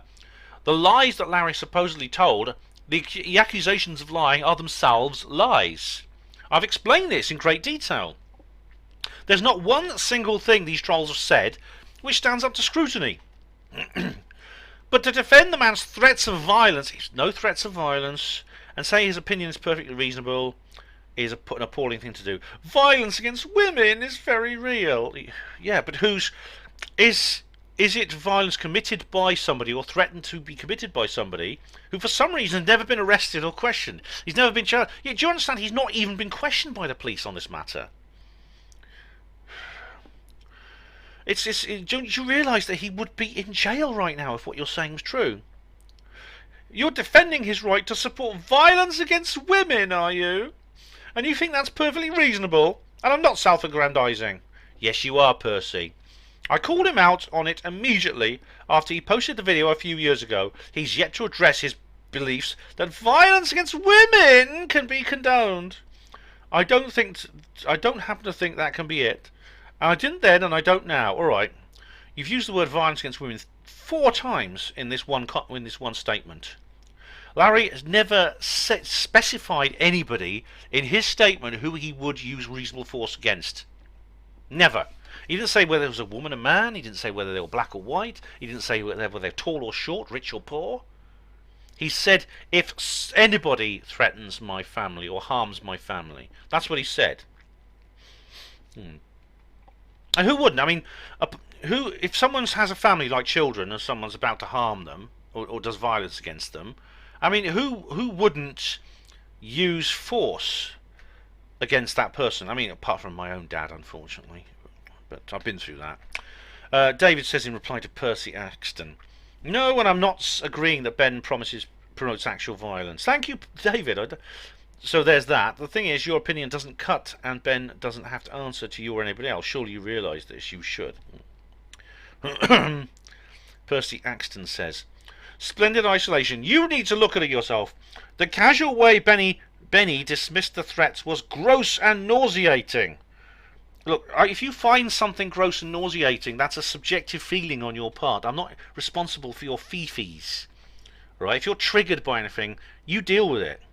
I didn't dismiss any threats because there were no threats to dismiss. If he had said, come on now, Larry, you can't say things like that, or you said it in the heat of the moment, Larry, I would have respected him. Look, Larry, actually, I do think Larry was over the top. I said he was a bit melodramatic in what he said, but he didn't say anything illegal. But he either didn't have the balls to say it, or he genuinely believed it was fine. No, I believed it was fine because it is fine. I've explained why. He didn't bother to edit them out. No, and I won't. Tells me he either didn't care, or he doesn't know that violence towards anyone is wrong. No, violence towards somebody is not always wrong. Violence towards somebody who is violent towards you in order to protect yourself or somebody else is not wrong. It's something that I've done, and most people would do. But Benny is an intelligent boy. I suspect that he wanted them left in for the women concerned to hear. That's ridiculous. That's absolutely ridiculous. Are you saying that now I'm threatening somebody? No, I have put a logical case forward to explain why Larry hasn't threatened anyone. Yet more abuse. It's a sorry state of affairs. When I have to remind a grown man that violence against women is wrong. 2 grown men, because you don't seem to get it either. Oh, this is crazy. You don't have to remind me that in initiating violence in terms of an assault or bodily harm against somebody else, a woman or a man, is wrong. It's immoral and it's illegal. But Larry did, after what Larry said, he wasn't even visited by the police. They didn't even contact him. They didn't even phone up and say, Larry, you shouldn't say things like that. They ignored it.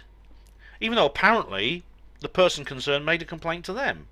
In fact, they recorded themselves talking to the police, and they actually published that recording. So we know that the person Percy's talking about, the woman who was threatened supposedly, complained to the police. She recorded herself talking to the police, then published the recording. Now, despite that, Larry was not even visited. What does that tell you? It tells you he did nothing wrong. He didn't threaten anyone. And David says, stop telling tales. Splendid. Percy replies, tales or not, it's all true. None of it is true, Percy. Personally, I don't know how you can live with himself saying a woman having her spine ripped out through her windpipe for asking a question was perfectly reasonable. But that's not what happened. I don't think it's reasonable because, of course, I don't think that that's reasonable. Someone being killed for asking a question, but that's not what the situation was. That's how it's been misrepresented. It's been misrepresented by somebody because they dislike Larry. They have a hatred for Larry, and they decided to concoct a fake, basically a fabricated expose of him. Until he offers Sasha Christie a frank and honest apology, it is incumbent upon me occasionally to remind him of his faux pas. A faux pas, all right. No, I'm not going to offer Sasha any apology because I don't owe her one. If anything, she owes me one for things she said about me. Not least the things she said about Larry, which are even worse. And David says in reply, Percy, this isn't about defending females. It's about injecting yourself into the narrative so you can feel important and virtue signal about it. Nothing more. Correct, David. You're getting a love heart for that, mate. I'll tell you. Percy Axton says, splendid isolation. Inserting myself into the situation. So by your reckoning, anyone writing about anything that they weren't directly involved in is inserting themselves into the situation. How odd and virtue signalling. You think a man doesn't agree with committing violence to women is virtuous? Not hitting women is virtue in your book? My word, you've got some very odd beliefs. Oh, look how he's twisting things. Look how he's twisting this. You are a nasty little male feminist, aren't you? You are like Kevin Logan. You're one of these little simps, aren't you? You know, you think, oh, well, I could be a nice male feminist and then women will like me and then I can find a girlfriend. Oh, you fool. You fool, Percy. Honestly. And then David says in reply, nope, I'm calling you out. I'm calling out your true motivation to virtue signal for personal benefit. Yeah. Exactly. He's a male feminist. He's Sasha Christie is his Christie Winters, basically. And he's a little Kevin Logan. Oh yes, these MRIs, the manosphere, dragging us all, reversing evolution, dragging us all back into the fucking sea. Yes, the douchebags of the men's rights movement. Yeah, you're just like him. Percy says, I've explained being critical of someone who's openly condoned threats of violence on a public forum isn't virtuous. I haven't done that. It'll be like a man boasting he's never hit his wife. Well, boasting that he's never hit his wife. But if you never hit your wife, that's a good thing, isn't it? That's something to be proud of. I think any man who hits his wife should be very ashamed. Okay. You're not supposed to. You don't get credit for. What personal benefit am I getting? Well, you're sitting around. I'll tell you what, Percy, you must be getting something out of it because I noticed you've put some more comments on my other videos, which I'm going to come to shortly. It must have taken you several hours to do these comments. You realise that? Don't you have anything better you want to do? I'm illustrating that morally little Larry and Benny are rock bottom. You haven't illustrated anything. You've made an assertion which is false. They are dinosaurs when it comes to their attitude towards women. You must be joking. Do you realise that Larry and I actually get on very well with women? We have female friends. Larry has an ex-wife who he's still friends with. He has a son. And I have a daughter. I have a woman, a grown woman, as my daughter, who we're very close, as father and daughter. I had a relationship for 8 years with someone who I was very much in love with, a woman, with whom I never mistreated. I never hit her. I never cheated on her. I never did any. Never did anything to her which wasn't an act of love. In what way are we dinosaurs? How do you justify us calling that? You think, is it because we? I think both of us have a low opinion of feminism. It's true. Is that what it is? Is that all it is? Is that all that makes us dinosaurs? The fact I've made videos against feminism. Does that make me a dinosaur? As I've also said, I'm duty bound to remind Benny he owes Sasha Christie an apology. I am nothing of the sort. I don't owe her an apology. She owes me one. Defending the actions of a braggart and liar is a low point on Benny's online activities. You mean looking rationally at a case made against somebody and realising it's fake and saying so is a low point, is it? But defending extreme acts of violence in such a casual way is an aberration. Extreme acts of violence meaning lawful for not even the using lawful force, just the expression to use the expression of intent to use lawful force. That's an aberration, is it? I wonder if the clubs who ask him to give talks know that he holds these opinions. Oh, yes, they do. In fact, the subject came up with Newcastle upon Tyne. I am very famous and infamous for this particular issue. In fact, the fact of the matter is I have actually been banned from at least one conference as a result of this, and God knows how many I've not been booked at for this reason. People who just not booked me when they would have otherwise. But I don't apologise for that. I don't think there's anything wrong with that. Most places don't. I've spoken at Probe, I've spoken at Truth Seekers Northeast, I've spoken at UFO Truth magazine. After I became renowned for this little issue, I expect nothing less than a full and frank apology from Benny on his knees. Well, you're going to be expecting a long time, because that's not going to happen ever. And an explanation as to why he would condone violence towards women. You have my explanation about why I condone, in fact I applaud, the lawful use of force against men or women who exhibit a threat, and that the proportional force to stop that threat and remove that threat is used. I applaud it, I condone it, and I celebrate it. And until such time, I can only surmise he holds such appalling views. Oh, Percy, honestly. You are the Kevin Logan of the bloody truth movement, you really are. Video banned. Rod says, welcome to the infamous political overcorrectness modern society. Correct, Rod, absolutely. You couldn't have said it better. A good summary of my video. Dangerous Dan says on video banned. I have one removed for graphic content. It's been, how am I doing for time? 1 minute remaining. Oh, I just sensed it would get towards the end of it. 1 minute remaining. It's been up 6 or 7 years. All the footage was off YouTube. I got no email or anything. Only found out because somebody told me it had gone. Yeah.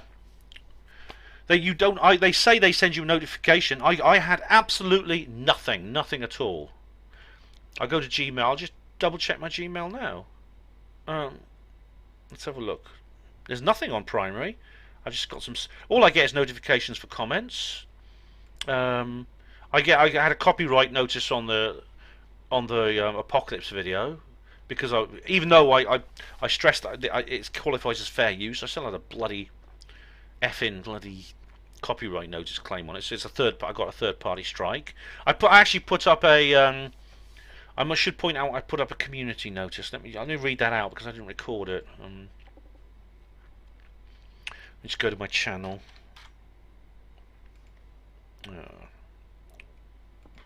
I put up a community notice. That's when I uploaded with the bear. When I uploaded the Apocalypse Soon video, which I'll come to the comments on here. I said here, my recent upload Apocalypse Soon has been hit by a third-party copyright strike, making it invisible in some parts of the world. This happened literally minutes after it went public. The strike was on a small snatch of music in one of the clips. This is absurd, seeing as my use of this material easily qualifies as fair use. If you happen to live in the country where the video is unavailable, of a country, then check out my free speech platform pages where the same video is also uploaded. Right, yeah. It turns out it's only Denmark. Alright, that it's not visible in Denmark. I mean, WTF. So if you live in Denmark, unfortunately you can't see Apocalypse Soon. But if you're watching this in Denmark, actually you can see it. Simply go to my BitChute or library account. It's there. Oh, YouTube are shooting themselves in the foot. They are giving business to a competitor. Idiots. They deserve everything they get. They really do. Anyway, time to switch to another time period. Right, okay. We're on the 4th hour now.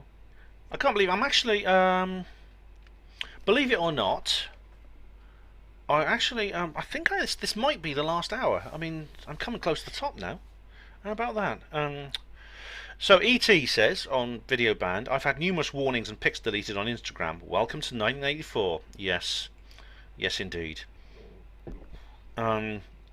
Huge arsehole says backup channel needed. Yep. And I put underneath here, you're right, I'll get to work on that now, and I did.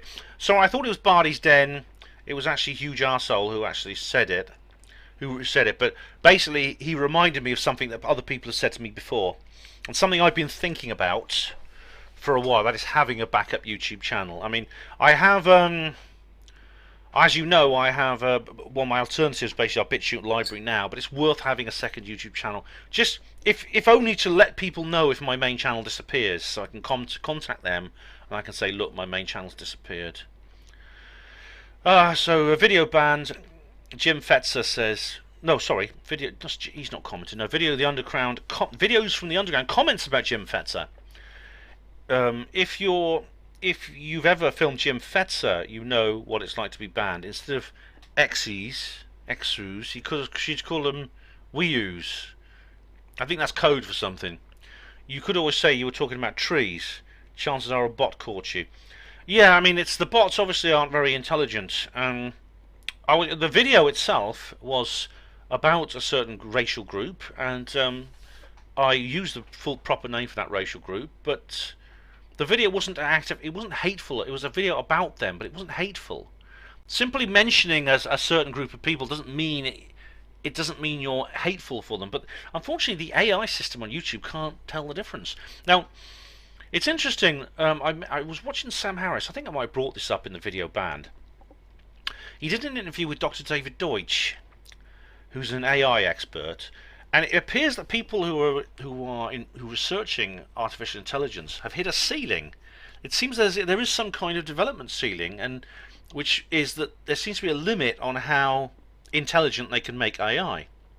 And until they break through that ceiling with, if they can, it's going to need some kind of complete revolution in electronics, which is on the scale of switching from thermionic valves to transistors. Some really major revolution. So it's possible that they will be able to overcome that problem in that way. But until they do, we're never going to have the super intelligent, godlike computer of science fiction. And all we have are these very substandard algorithms on social media that can't tell one thing from another. As I explained, there's a guy he's got a YouTube channel which is about chess because he likes playing chess. He had one of his videos deleted for hate speech. Why? Because he uses the word black and white very regularly. And he's referring to the bloody chess pieces. But the AI bot goes, oh no, he's saying black and white. He must be a racist. Let's ban this video. Oh yes. Disgusting. Absolutely disgusting. Okay, but Star Wars Episode 5, David UK Splendid Isolation has a YouTube link here.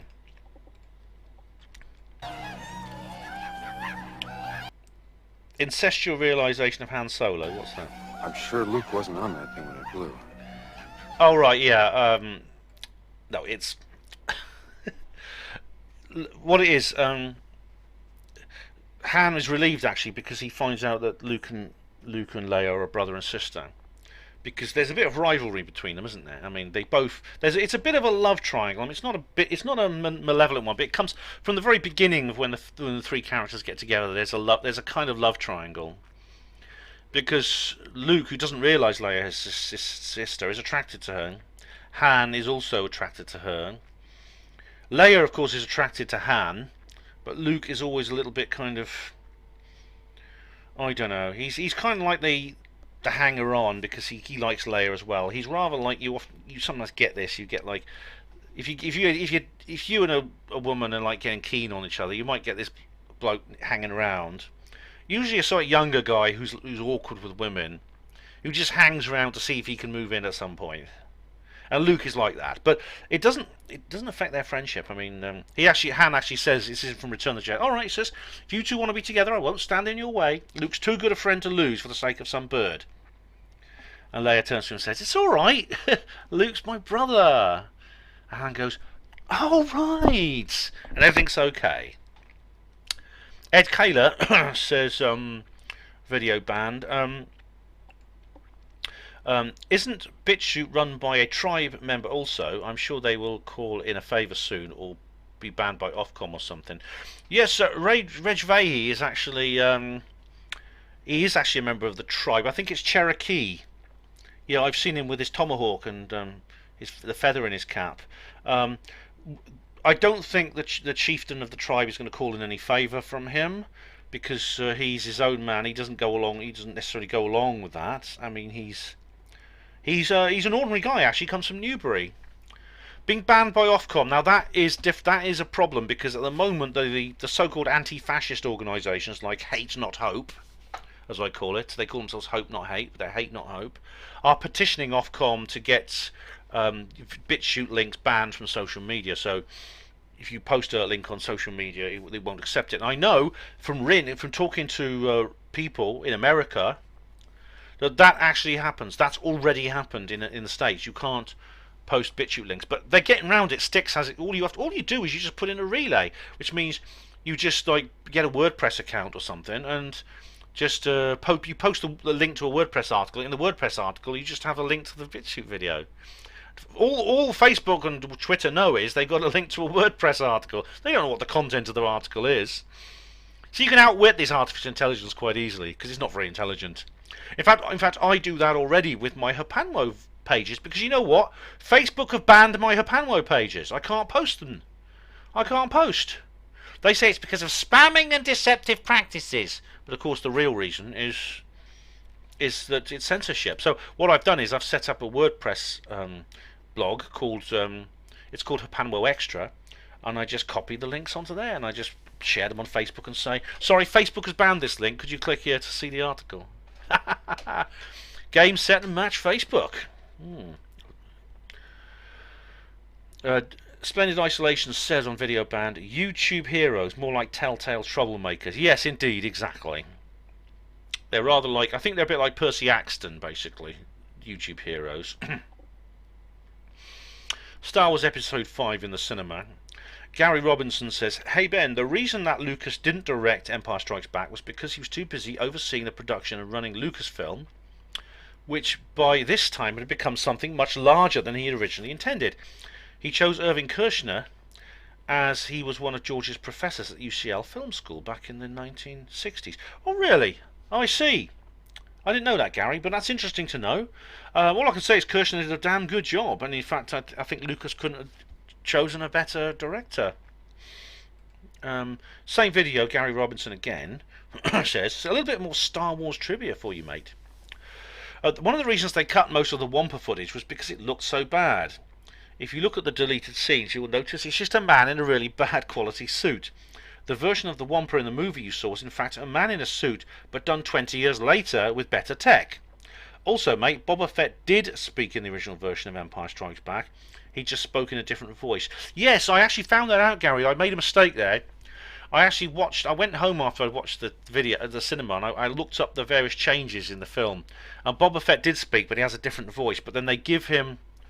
all they've done is they put the voice in of the actor who played him in the new trilogy. And Tamura Morrison played Jango Fett, yeah. So it's not Boba Fett, yeah. Tamura Morrison actually played Boba Fett's father, Jango Fett, who was a bounty hunter that allowed himself to be cloned to make the clone troopers, yeah. He kept one of the clones as his son and called him Boba Fett. Yes, Boba Fett is a little boy in the original prequels who, like his father, speaks with a New Zealand accent. And when he grew up, they simply got an adult New Zealander to play that part. Therefore, his voice was needed for the update version of the movie. Yeah, I think it was Tamura Morrison's voice, yeah. But they had, I remember they had these adult clones who were like New Zealanders, who looked like the boy, but they were older. The original trilogy has been updated around 5 times so far for the DVD and Blu-ray releases. The version you saw was just the latest Disney 4K version. Right. Well, thanks for the information, Gary. Bardy's Den says on Video Banned, it's highly likely your video was banned just because of the title name. It could be, Bardy's, yeah. It could be. It could be something as trivial as that. As I said, if the AI doesn't know when you say the words black and white, you're talking about chess pieces, then almost anything you say could get your channel targeted. Rosh says on Truth Seekers Northeast 6 Off Duty, one of the best videos I've seen from you, Ancient Celts, Romans, then even connecting with Electric Universe, The Flood, Doggerland, all interconnected. Oh, thank you, Rosh, you're getting a love heart. Much appreciated. Ed Kaler says on Reply to Comments 27, part 1 of 2, this is an old one, this. I meant the spell that made you sick. You were going to that place for spiritual healing. Alright, Ed, I think you're going back to an old conversation we had a long time ago, because this is months ago I did Reply to Comments 27. I'm on 32 now. A spell was cast on me that made me sick, yes, I believe. You were going to a place for spiritual healing. Yes, I went to a spiritualist church. Now this is weird, right? Because Colin 958 said on Video Banned, the backup channel has been banned also, and I went and had a look, and I checked it out, and yes, it said channel removed, and I said here, oh my god, bastards! According to my page, the channel is still there, but the video has been removed. No explanation given. No notification sent. Yeah. But Benny J, that is my other account says Benny J. I can still comment with my account, and I say WCF, it's working now. And indeed, I went back and checked, and it was now back to normal. So I don't know what kind of game they're playing now. Maybe they're trying to mess with my head, or maybe it's just a bug and something that went wrong. Reply to comments 27 part 2 of 2. Ed Harris said, Rolf Harris is not in jail, released 2017. Oh, was he? Right you are, Ed. He's been released. Didn't know that.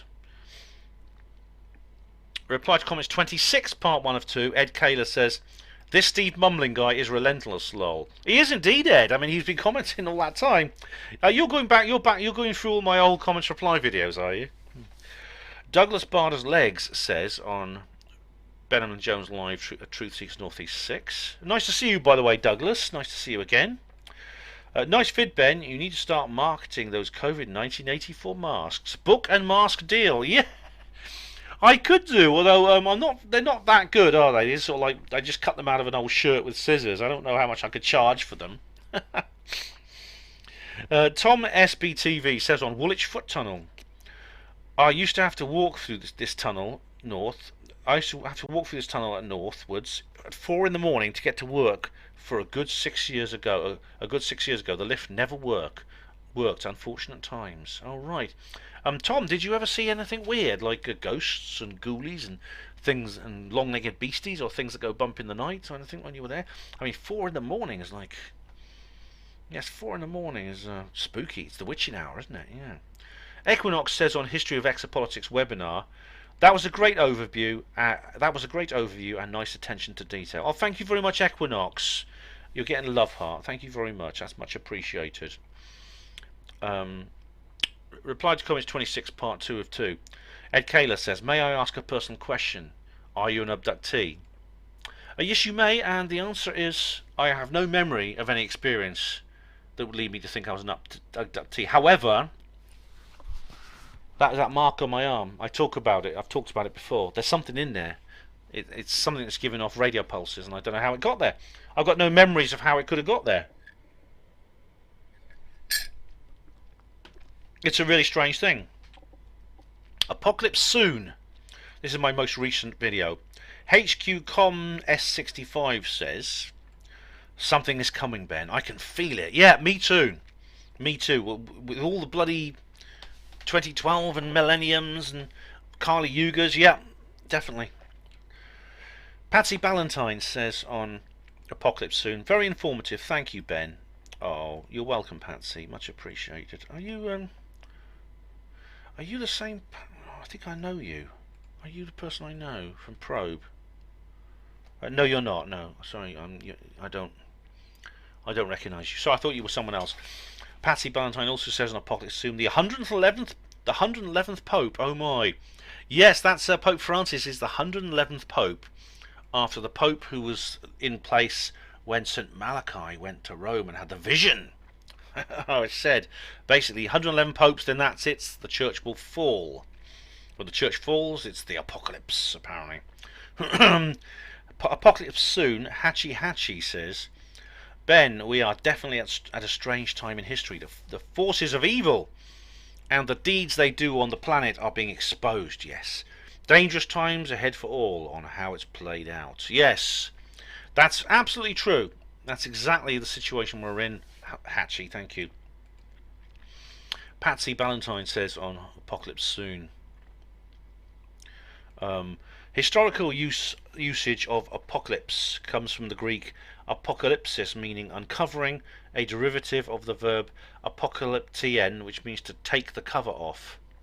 A compound whose first element is the preposition and prefix apo, which means off or away. Right, thanks very much, Patsy. Yeah, I knew that it didn't mean the end of the world. It meant that in Greek. Yeah, thanks.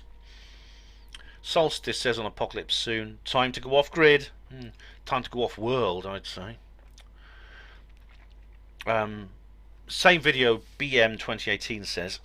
Research Alois Ilmaya, then research Russia's Poseidon bomb, then join the Drots. What's that? Who are they? Alois Ilmaya.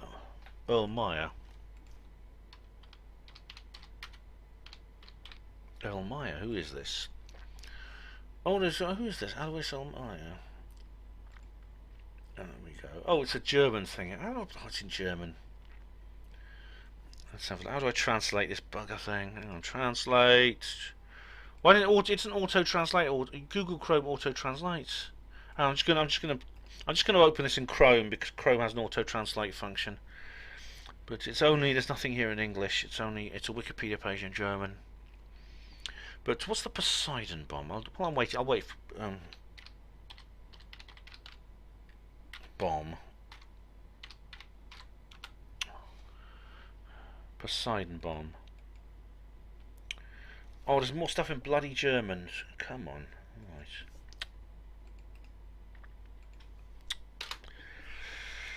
Yeah, translate to English. He was born in Siegsdorf in Upper Bavaria, 1959, a well builder and a dowser and clairvoyant. Erlmahler is credited with predicting the locations of bombings and the whereabouts of missing persons during World War II. Sorry, he died in 1959. Born 1894, that's it. I was going to say he was alive during World War II. He's also said to have helped solve crimes. Right, alright. And what's a Poseidon bomb then? Let's translate that as well.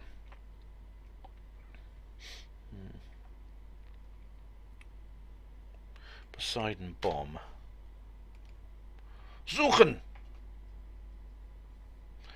Right, there's no, there's nothing, I'm afraid, nothing here. Okay, so, anyway, the Russia's Poseidon bomb. Anyway, enlighten me, BM. But that Alois Erlmeyer sounds like an interesting chap. Nelly on the Land says on Apocalypse soon. I love the title. All societies and civilizations end. It's a fact. The problem is when and how. Oh, dear, I'll just get the tag back. Yeah, when and how. Yeah, according to Oswald Spengler, that's exactly what happens, yeah. We are seeing the boiling frog scenario. SHTF, shit hitting the fan. But not a bang, but a realization, a slow fade. The problem is, are you ready? Because just because this society is doomed, it won't mean that others won't carry on. It could get violent. Are you ready? I'm preparing myself as best as I can, Nelly, both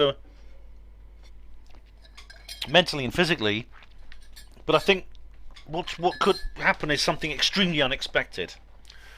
But I do have I'm aware that societies, they go through a sine wave as rise and fall. We seem to be in a descendant at the moment, but society will rise again in the post-Illuminati world. It's possible it could happen without too much of an upheaval.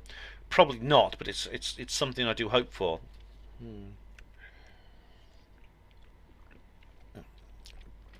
Alright, Diego Rivera says, fragments from Comet Atlas will hit the Earth soon. Diego, I don't think they will, you know. I've looked into this. They're nowhere near Earth. Zionism is the most evil doomsday cult. Well, it's... Yeah, I mean, we've been through this and how we talked about Israel and things like that before. And I think you're a bit over the top, you know. I think maybe a two-state solution may be the best one, actually. That Buddha looks like a portrait of you, Ben. Maybe Ben Emlyn-Jones is the Maitreya. That's why I called myself the portrait Maitreya. He does look a bit like me, I suppose, yeah. Apocalypse soon. BitShoot says, fun fact, David Shayler is the Messiah and Ian Crane is the Antichrist. Oh yes, I used to love Edge Media as well. Yeah, I never forget that program. And Nelly on the Land says, bring back Edge TV. Oh, I love them. I've got lots of old DVDs of them, and you can get them on YouTube. I remember old Theo Chalmers and Frankie Marr and the guests they used to have on, and good old David Shayler. Bless him, David Shayler. David Shayler I like, actually. I interviewed him for HPANWO Radio, and I actually enjoyed talking to him. He's an intelligent chap.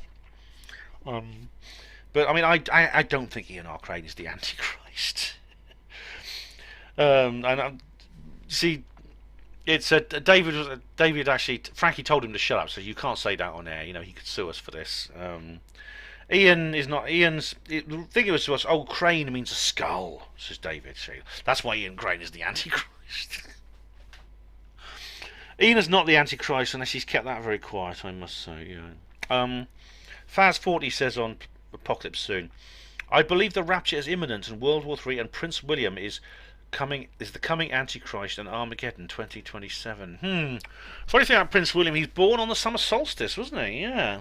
I mean, the rapture, I mean, I don't believe in the literal rapture appearing in the literal sense. I don't believe people just disappear and leave their clothes behind. I don't believe in that kind of image, but I do think there's going to be some kind of end times. Yeah, it is. It probably won't be what's been predicted by religious texts.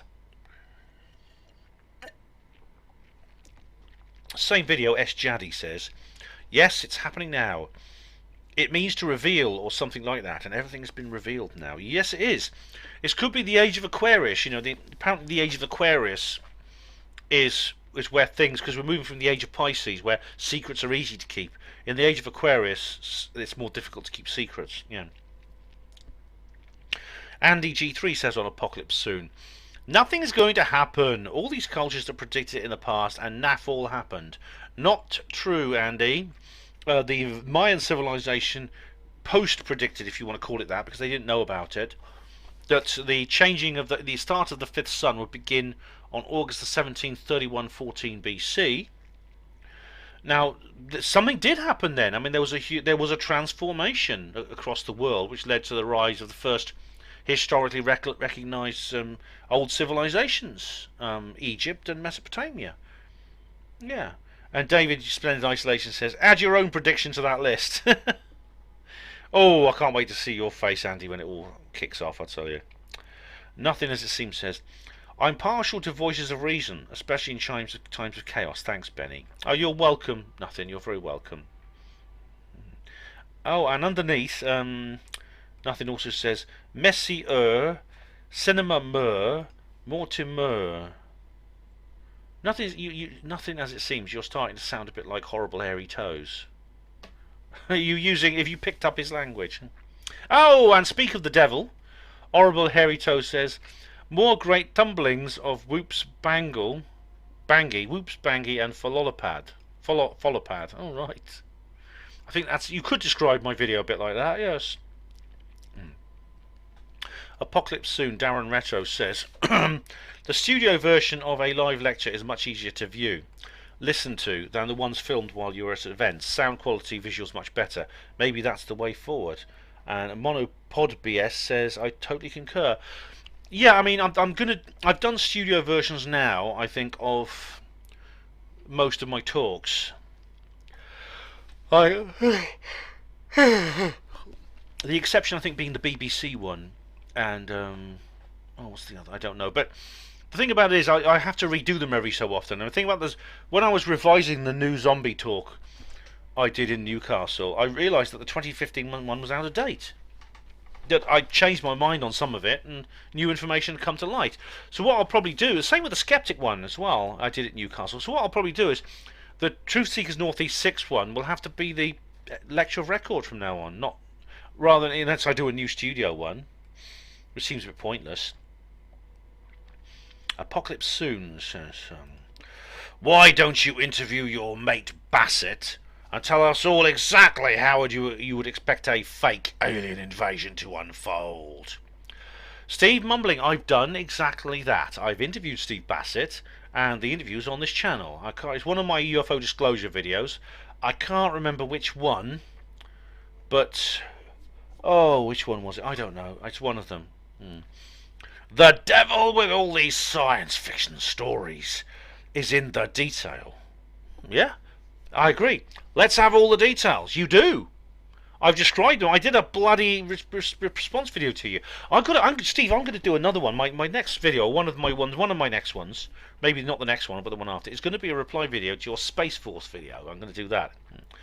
When asked about where the directed energy weapon used on 9/11 was located, you repeated, "It doesn't matter where it's located," twice, lol. Oh, well, to be honest, Steve, it doesn't actually. What matters is the effect it had.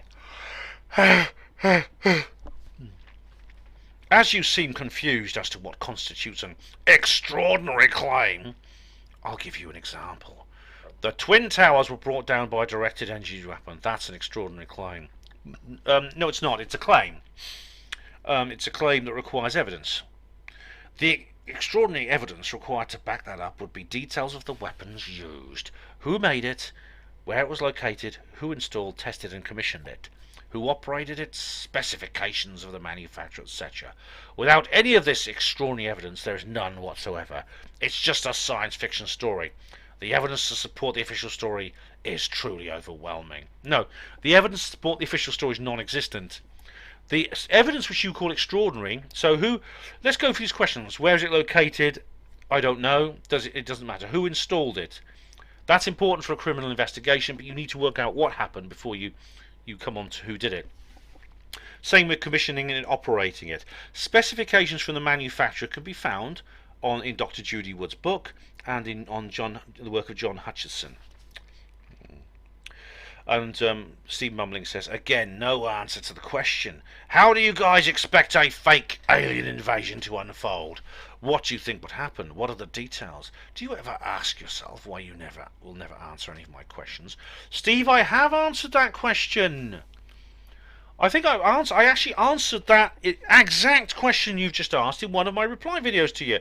But look, how will it unfold? Well, the scenario is in my book, Roswell Rising, a novel of disclosure, available at all good bookshops now. Have you read that?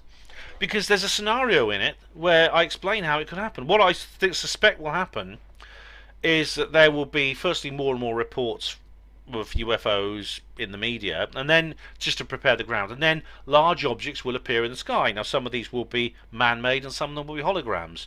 You'll then find some false flag attacks will be carried out, which will be blamed on the aliens. That's what will happen. It'll be like Independence Day. I have answered these questions before. Apocalypse soon. Zythantiops says, no notification again. Oh dear. I'm sorry to hear that, Zythantiops. And there's a little YouTube link here, which is what's this? Oh, it's the Shaman Destination Eschaton. Oh right. Oh, I like the Shaman. I think they're good. They're a good electronic band. BZ Garson says on Video Band, he's going to bang on for nearly an hour about a video being banned. TTFN. Oh, well, hark at Jonathan Ross.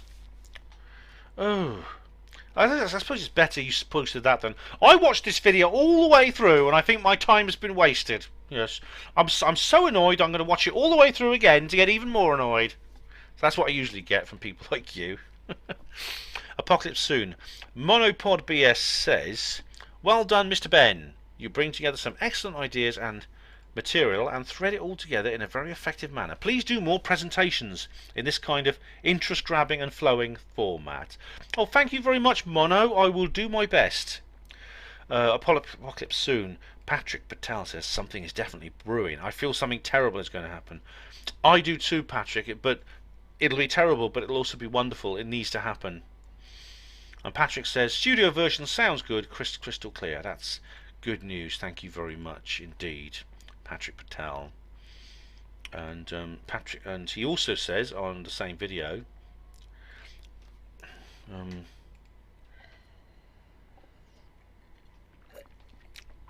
all these religious scriptures with scary prophecies were most probably written by the Catholic popes in Rome. Even Nostradamus and George Orwell probably got all their information about pre-planned future from Rome. The gullible and brainwashed religious people who follow these silly scriptures are becoming even more convinced and brainwashed now, because they are seeing the prophecies manifesting. Not realizing it's the same force who invented the prophecies are also behind manifesting the signs. The messianic figures that are waiting are just going to appear because the popes will command them to. Did you know the Prophet Muhammad's wife Khadijah was also a Catholic nun? She was probably an agent sent by the popes to marry Muhammad. She was heavily funded by the popes. That's why she was very wealthy.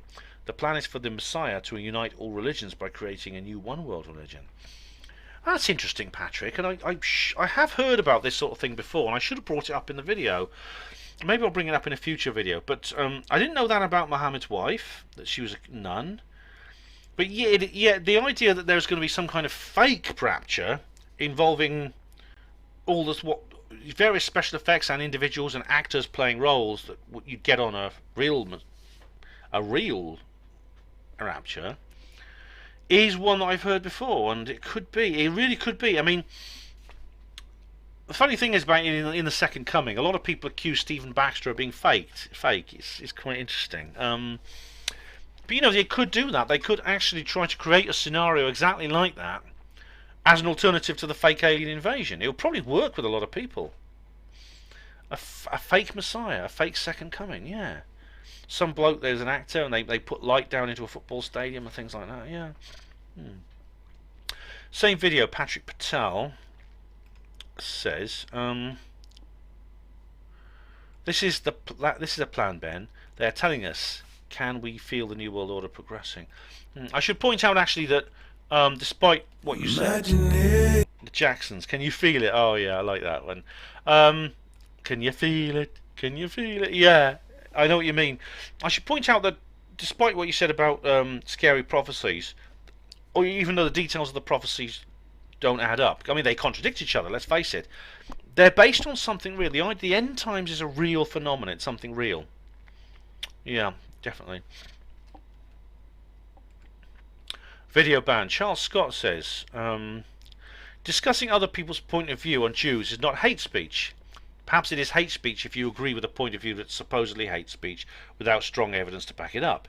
Is YouTube's agenda to use hate speech as an excuse to ban some YouTubers? Probably. Whatever other platforms allow freedom of speech, which includes hate speech. You're being monitored more now, Ben. May the force be with you. Thank you, Charles. And you know what?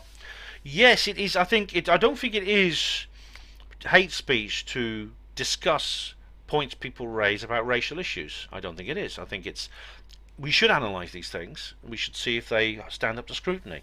I personally don't believe we have any reason to blame any racial group for the New World Order. I think it's wrong. It's misleading, and it's going to mean a lot of innocent people are going to get hurt, which is why I made the video. But hate speech, I mean, even if you agree with the points made about the people who bring up racial issues, and is that hate speech?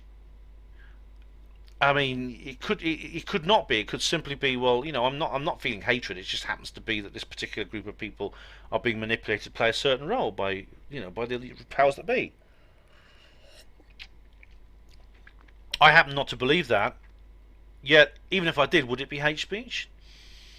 What hate speech, apart from literally criminal incitement and threats, I don't think speech can be called hate. Any kind of speech, unless it is literally criminal threats and incitements. Is it YouTube's agenda to use hate speech as an excuse to ban some YouTubers? As I say in Australia, fuck an oath. Yes, it is. Whatever other platforms allow freedom of speech, which includes hate speech. That's true. You're being monitored more now, Ben. Yeah, I mean, the thing is, all YouTube are doing is they're bit by bit they're chasing people off their platform, and there's others that are taking them on. BitChute, Library, the brand YouTube, and things like that.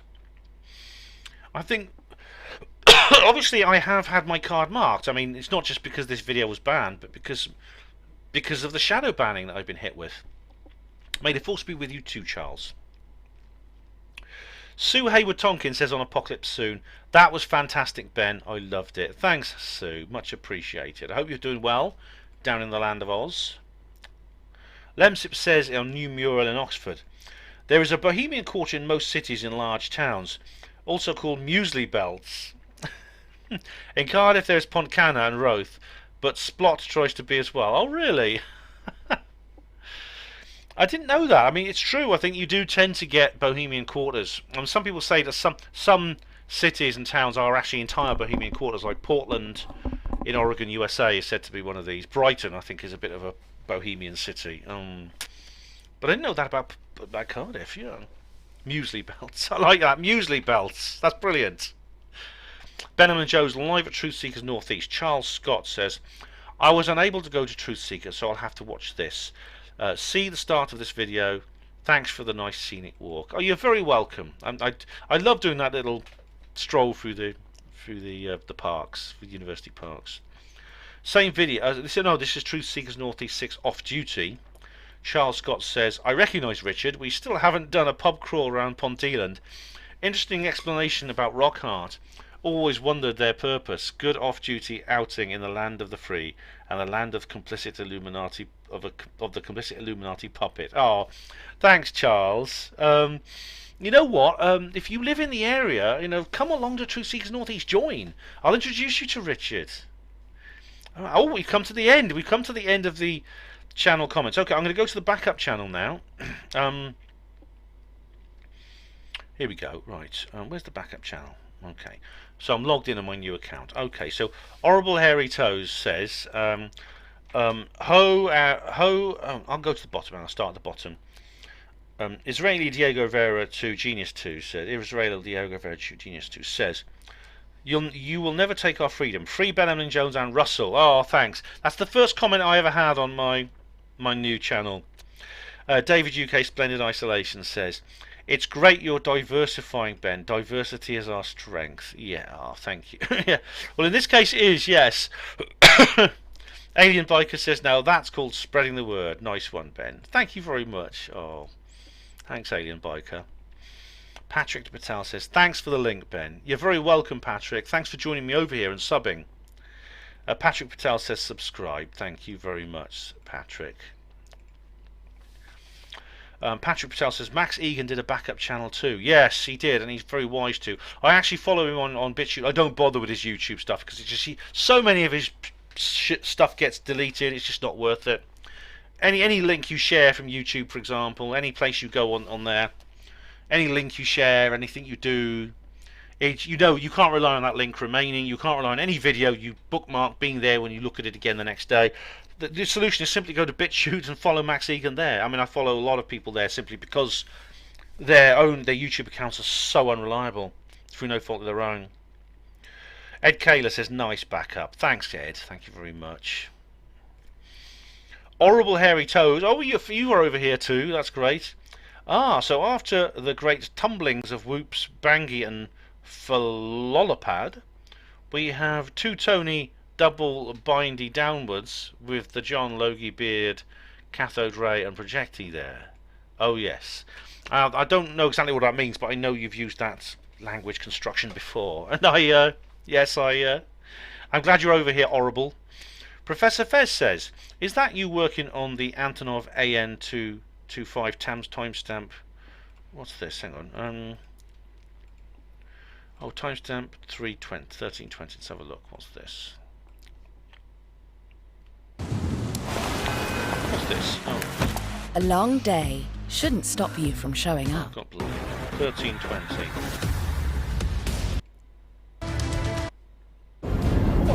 What happened there?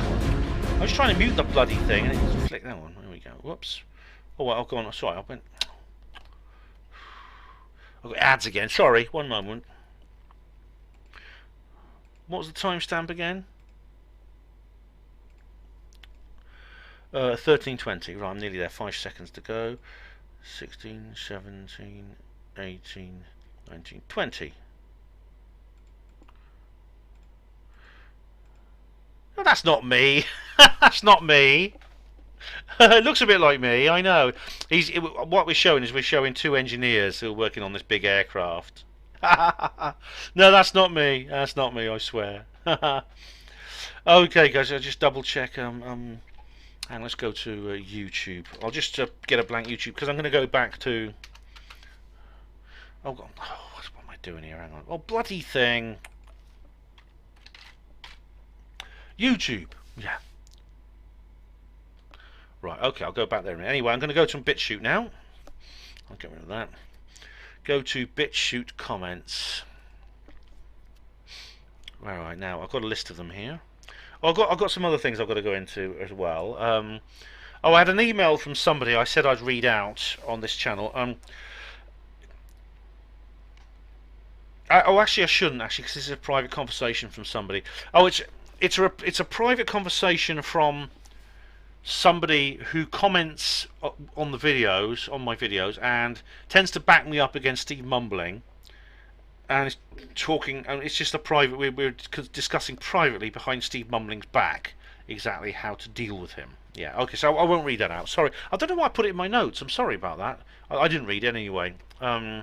Okay, so let's go to the various videos I made on BitChute. Okay, so first of all, predictably, Jews has had a lot of comments. Let's have a look. What's happening with? Oh, what the blood? They're gone. Oh, right. We've been using this is from BitChute. Okay, I thought this might happen. Okay. We've been using Disqus as our commenting system since 2017, but that must now come to an end. Oh, I talked about this before. Yeah, BitChute are ditching Disqus. Yeah, Disqus handle this professionally, and we have no complaint. Farewell and good luck to the people at Disqus. Really? Well, I have some complaints about Disqus. You'll notice that our new comment system is in place, and there's a solution. We've built it ourselves, and thanks to all that support us. Oh, good. Try holding down Control and refreshing. All right, so I'll do that. Control and refresh. What's happening now? No, comments are alright. Comments have vanished from. That's because obviously, right. I'll check the others, but I did have some comments on this particular video, and they've gone. Funnily enough, I've had two thumbs up and 3 thumbs down. It could be that the comments have vanished. I'll go Truth Seekers Northeast now and have a look there. It could be, unfortunately, I've lost all my BitChute comments. But that's simply because they've ditched Disqus. I understand why they've ditched Disqus, though. Yep, no comments there either. I'll try Control Refresh. No comments. That's alright, it's because something weird has now happened. What the hell has happened to my BitChute? Oh god, what's happened? It's all gone weird since I did that. I'm not BitChute. What? The page looks different. The page has gone weird. I think it's gone into mobile. Oh, it's gone into bloody mobile mode. How do I get it back? I don't want my browser in mobile mode. Have they all gone like that? Let's have a look. Oh, thank goodness YouTube hasn't. Blogger. It's still in desktop mode. Oh, this is stupid. It's gone into bloody mobile mode. Oh, shite. Oh, anyway, let's just. It's alright. It's okay. Right. Comments reply 31. I'll just go through. I'll sort it out in a minute. I've just got to get these comments done first. Comments reply 31. What's happening with comments? All right.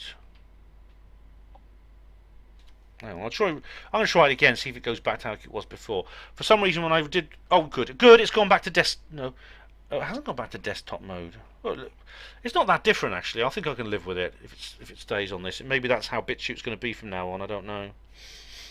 Oh, anyway, what does it say about this anyway?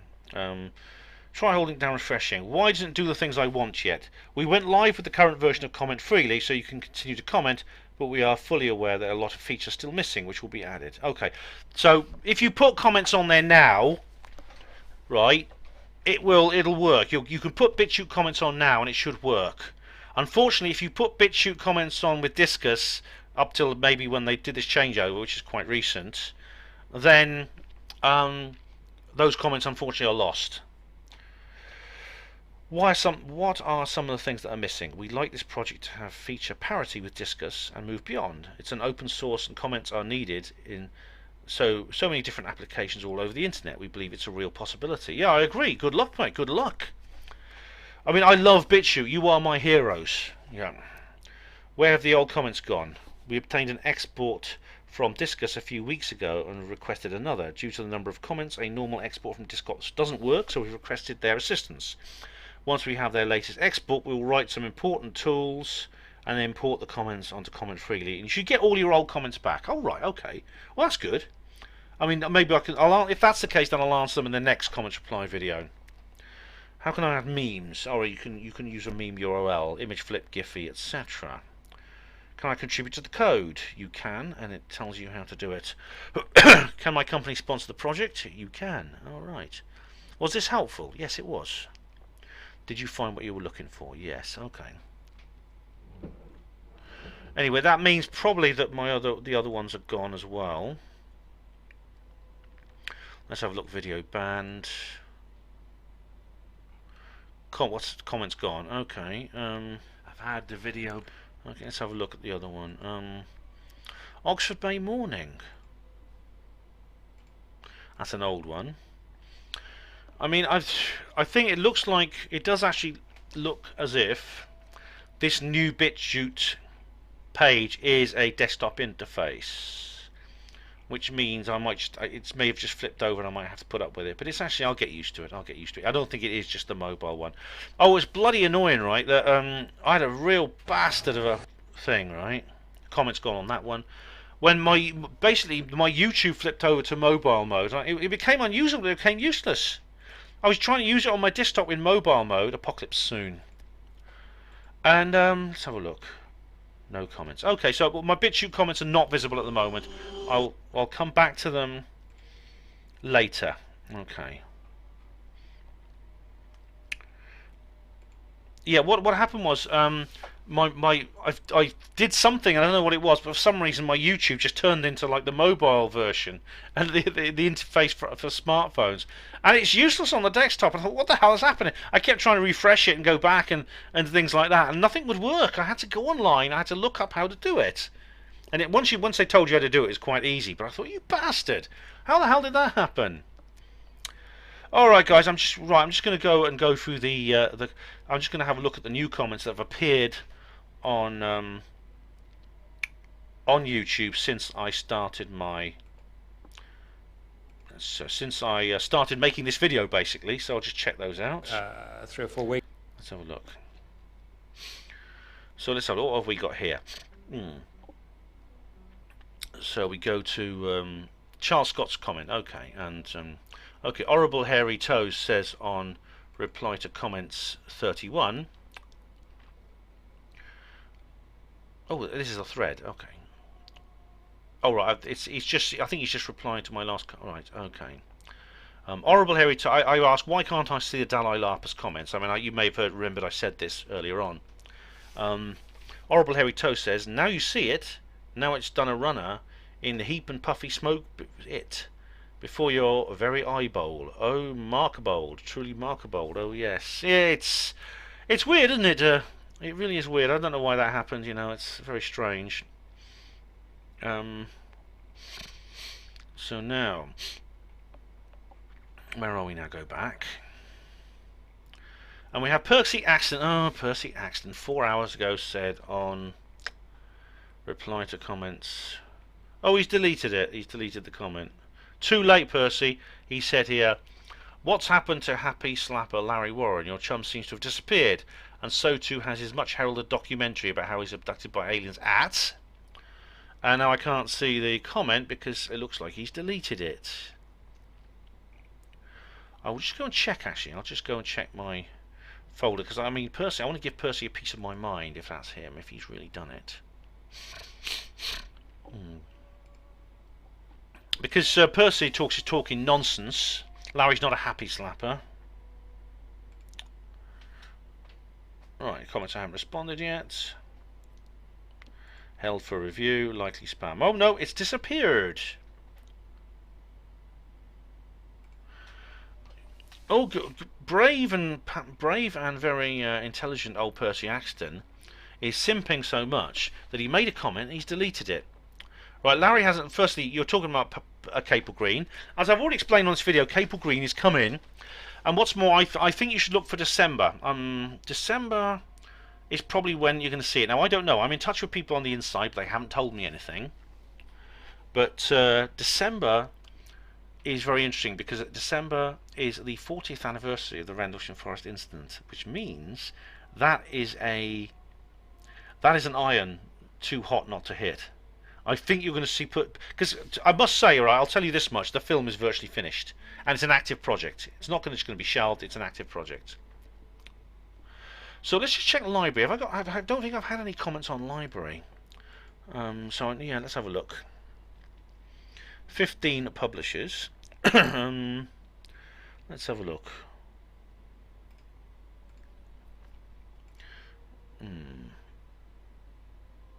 Any comments? No. Apocalypse soon. I'm just going to go through to see if there's any comments on these. I should have done this beforehand and saved you the bother. No comments. Video banned. Let's have a look. No comments. Oh, God.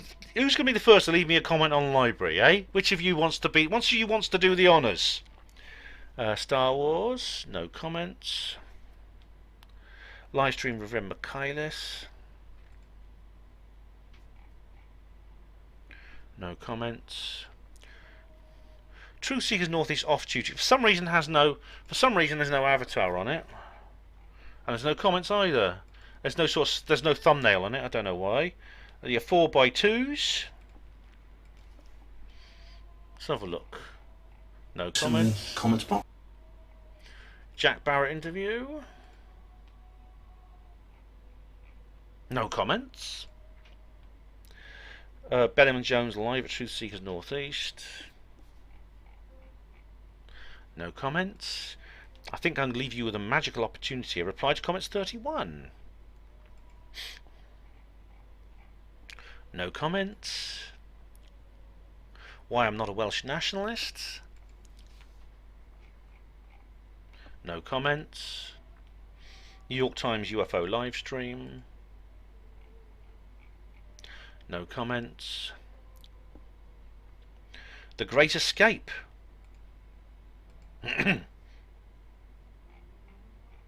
No comments. The Secret of Skinwalker Ranch review.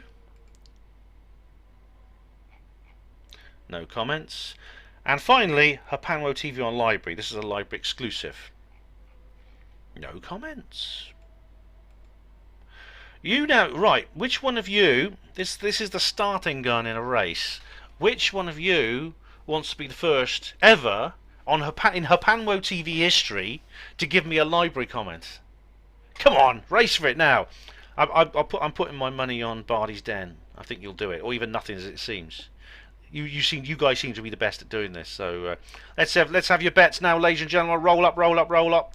Yeah, I could do a bookmakers thing here, couldn't I? Yeah. All right. Anyway, where was I? Let me just do one more refresh and see if there's any new comments on YouTube. No, there's not. Right. Well, in that case, I'll double check the backup channel too. Nope, no new comments. Okay, so that comes to the end of this 30-second comments reply video, and it's less than 4 hours long. Yeah, 5 minutes to go on the timer. About that. Less than 4 hours. Who could have thought it'd be less than 4 hours? Yeah, so that makes a change, doesn't it? Anyway, thank you very much, all of you, for your comments, because basically, as the name suggests, this is a comments reply video, which means no comments, no video. So without your comments, this production would be impossible. So thank you, all of you, friends and enemies alike, for putting your opinions towards me, your feedback, your abuse. I mean, I must say, even some of the rude comments were quite amusing, and I had a bit of fun with them. So thank you for that opportunity to make you look like fools, and for me to look sophisticated. But in the meantime, keep your eyes on HPANWO TV. There's a lot more coming soon, including another roving film review, and another reply video to Steve Mumbling. And also, we're going to hear from Ren Michaelis again, so keep your eye on the channel for those things, and much, much more. In the meantime, thank you, all of you, for your support, for your attention, and for viewing this channel. It's been great you've been watching HPANWO TV yet again. I'm really, really grateful. Hospital Port as pride and dignity. Stop the New World Order.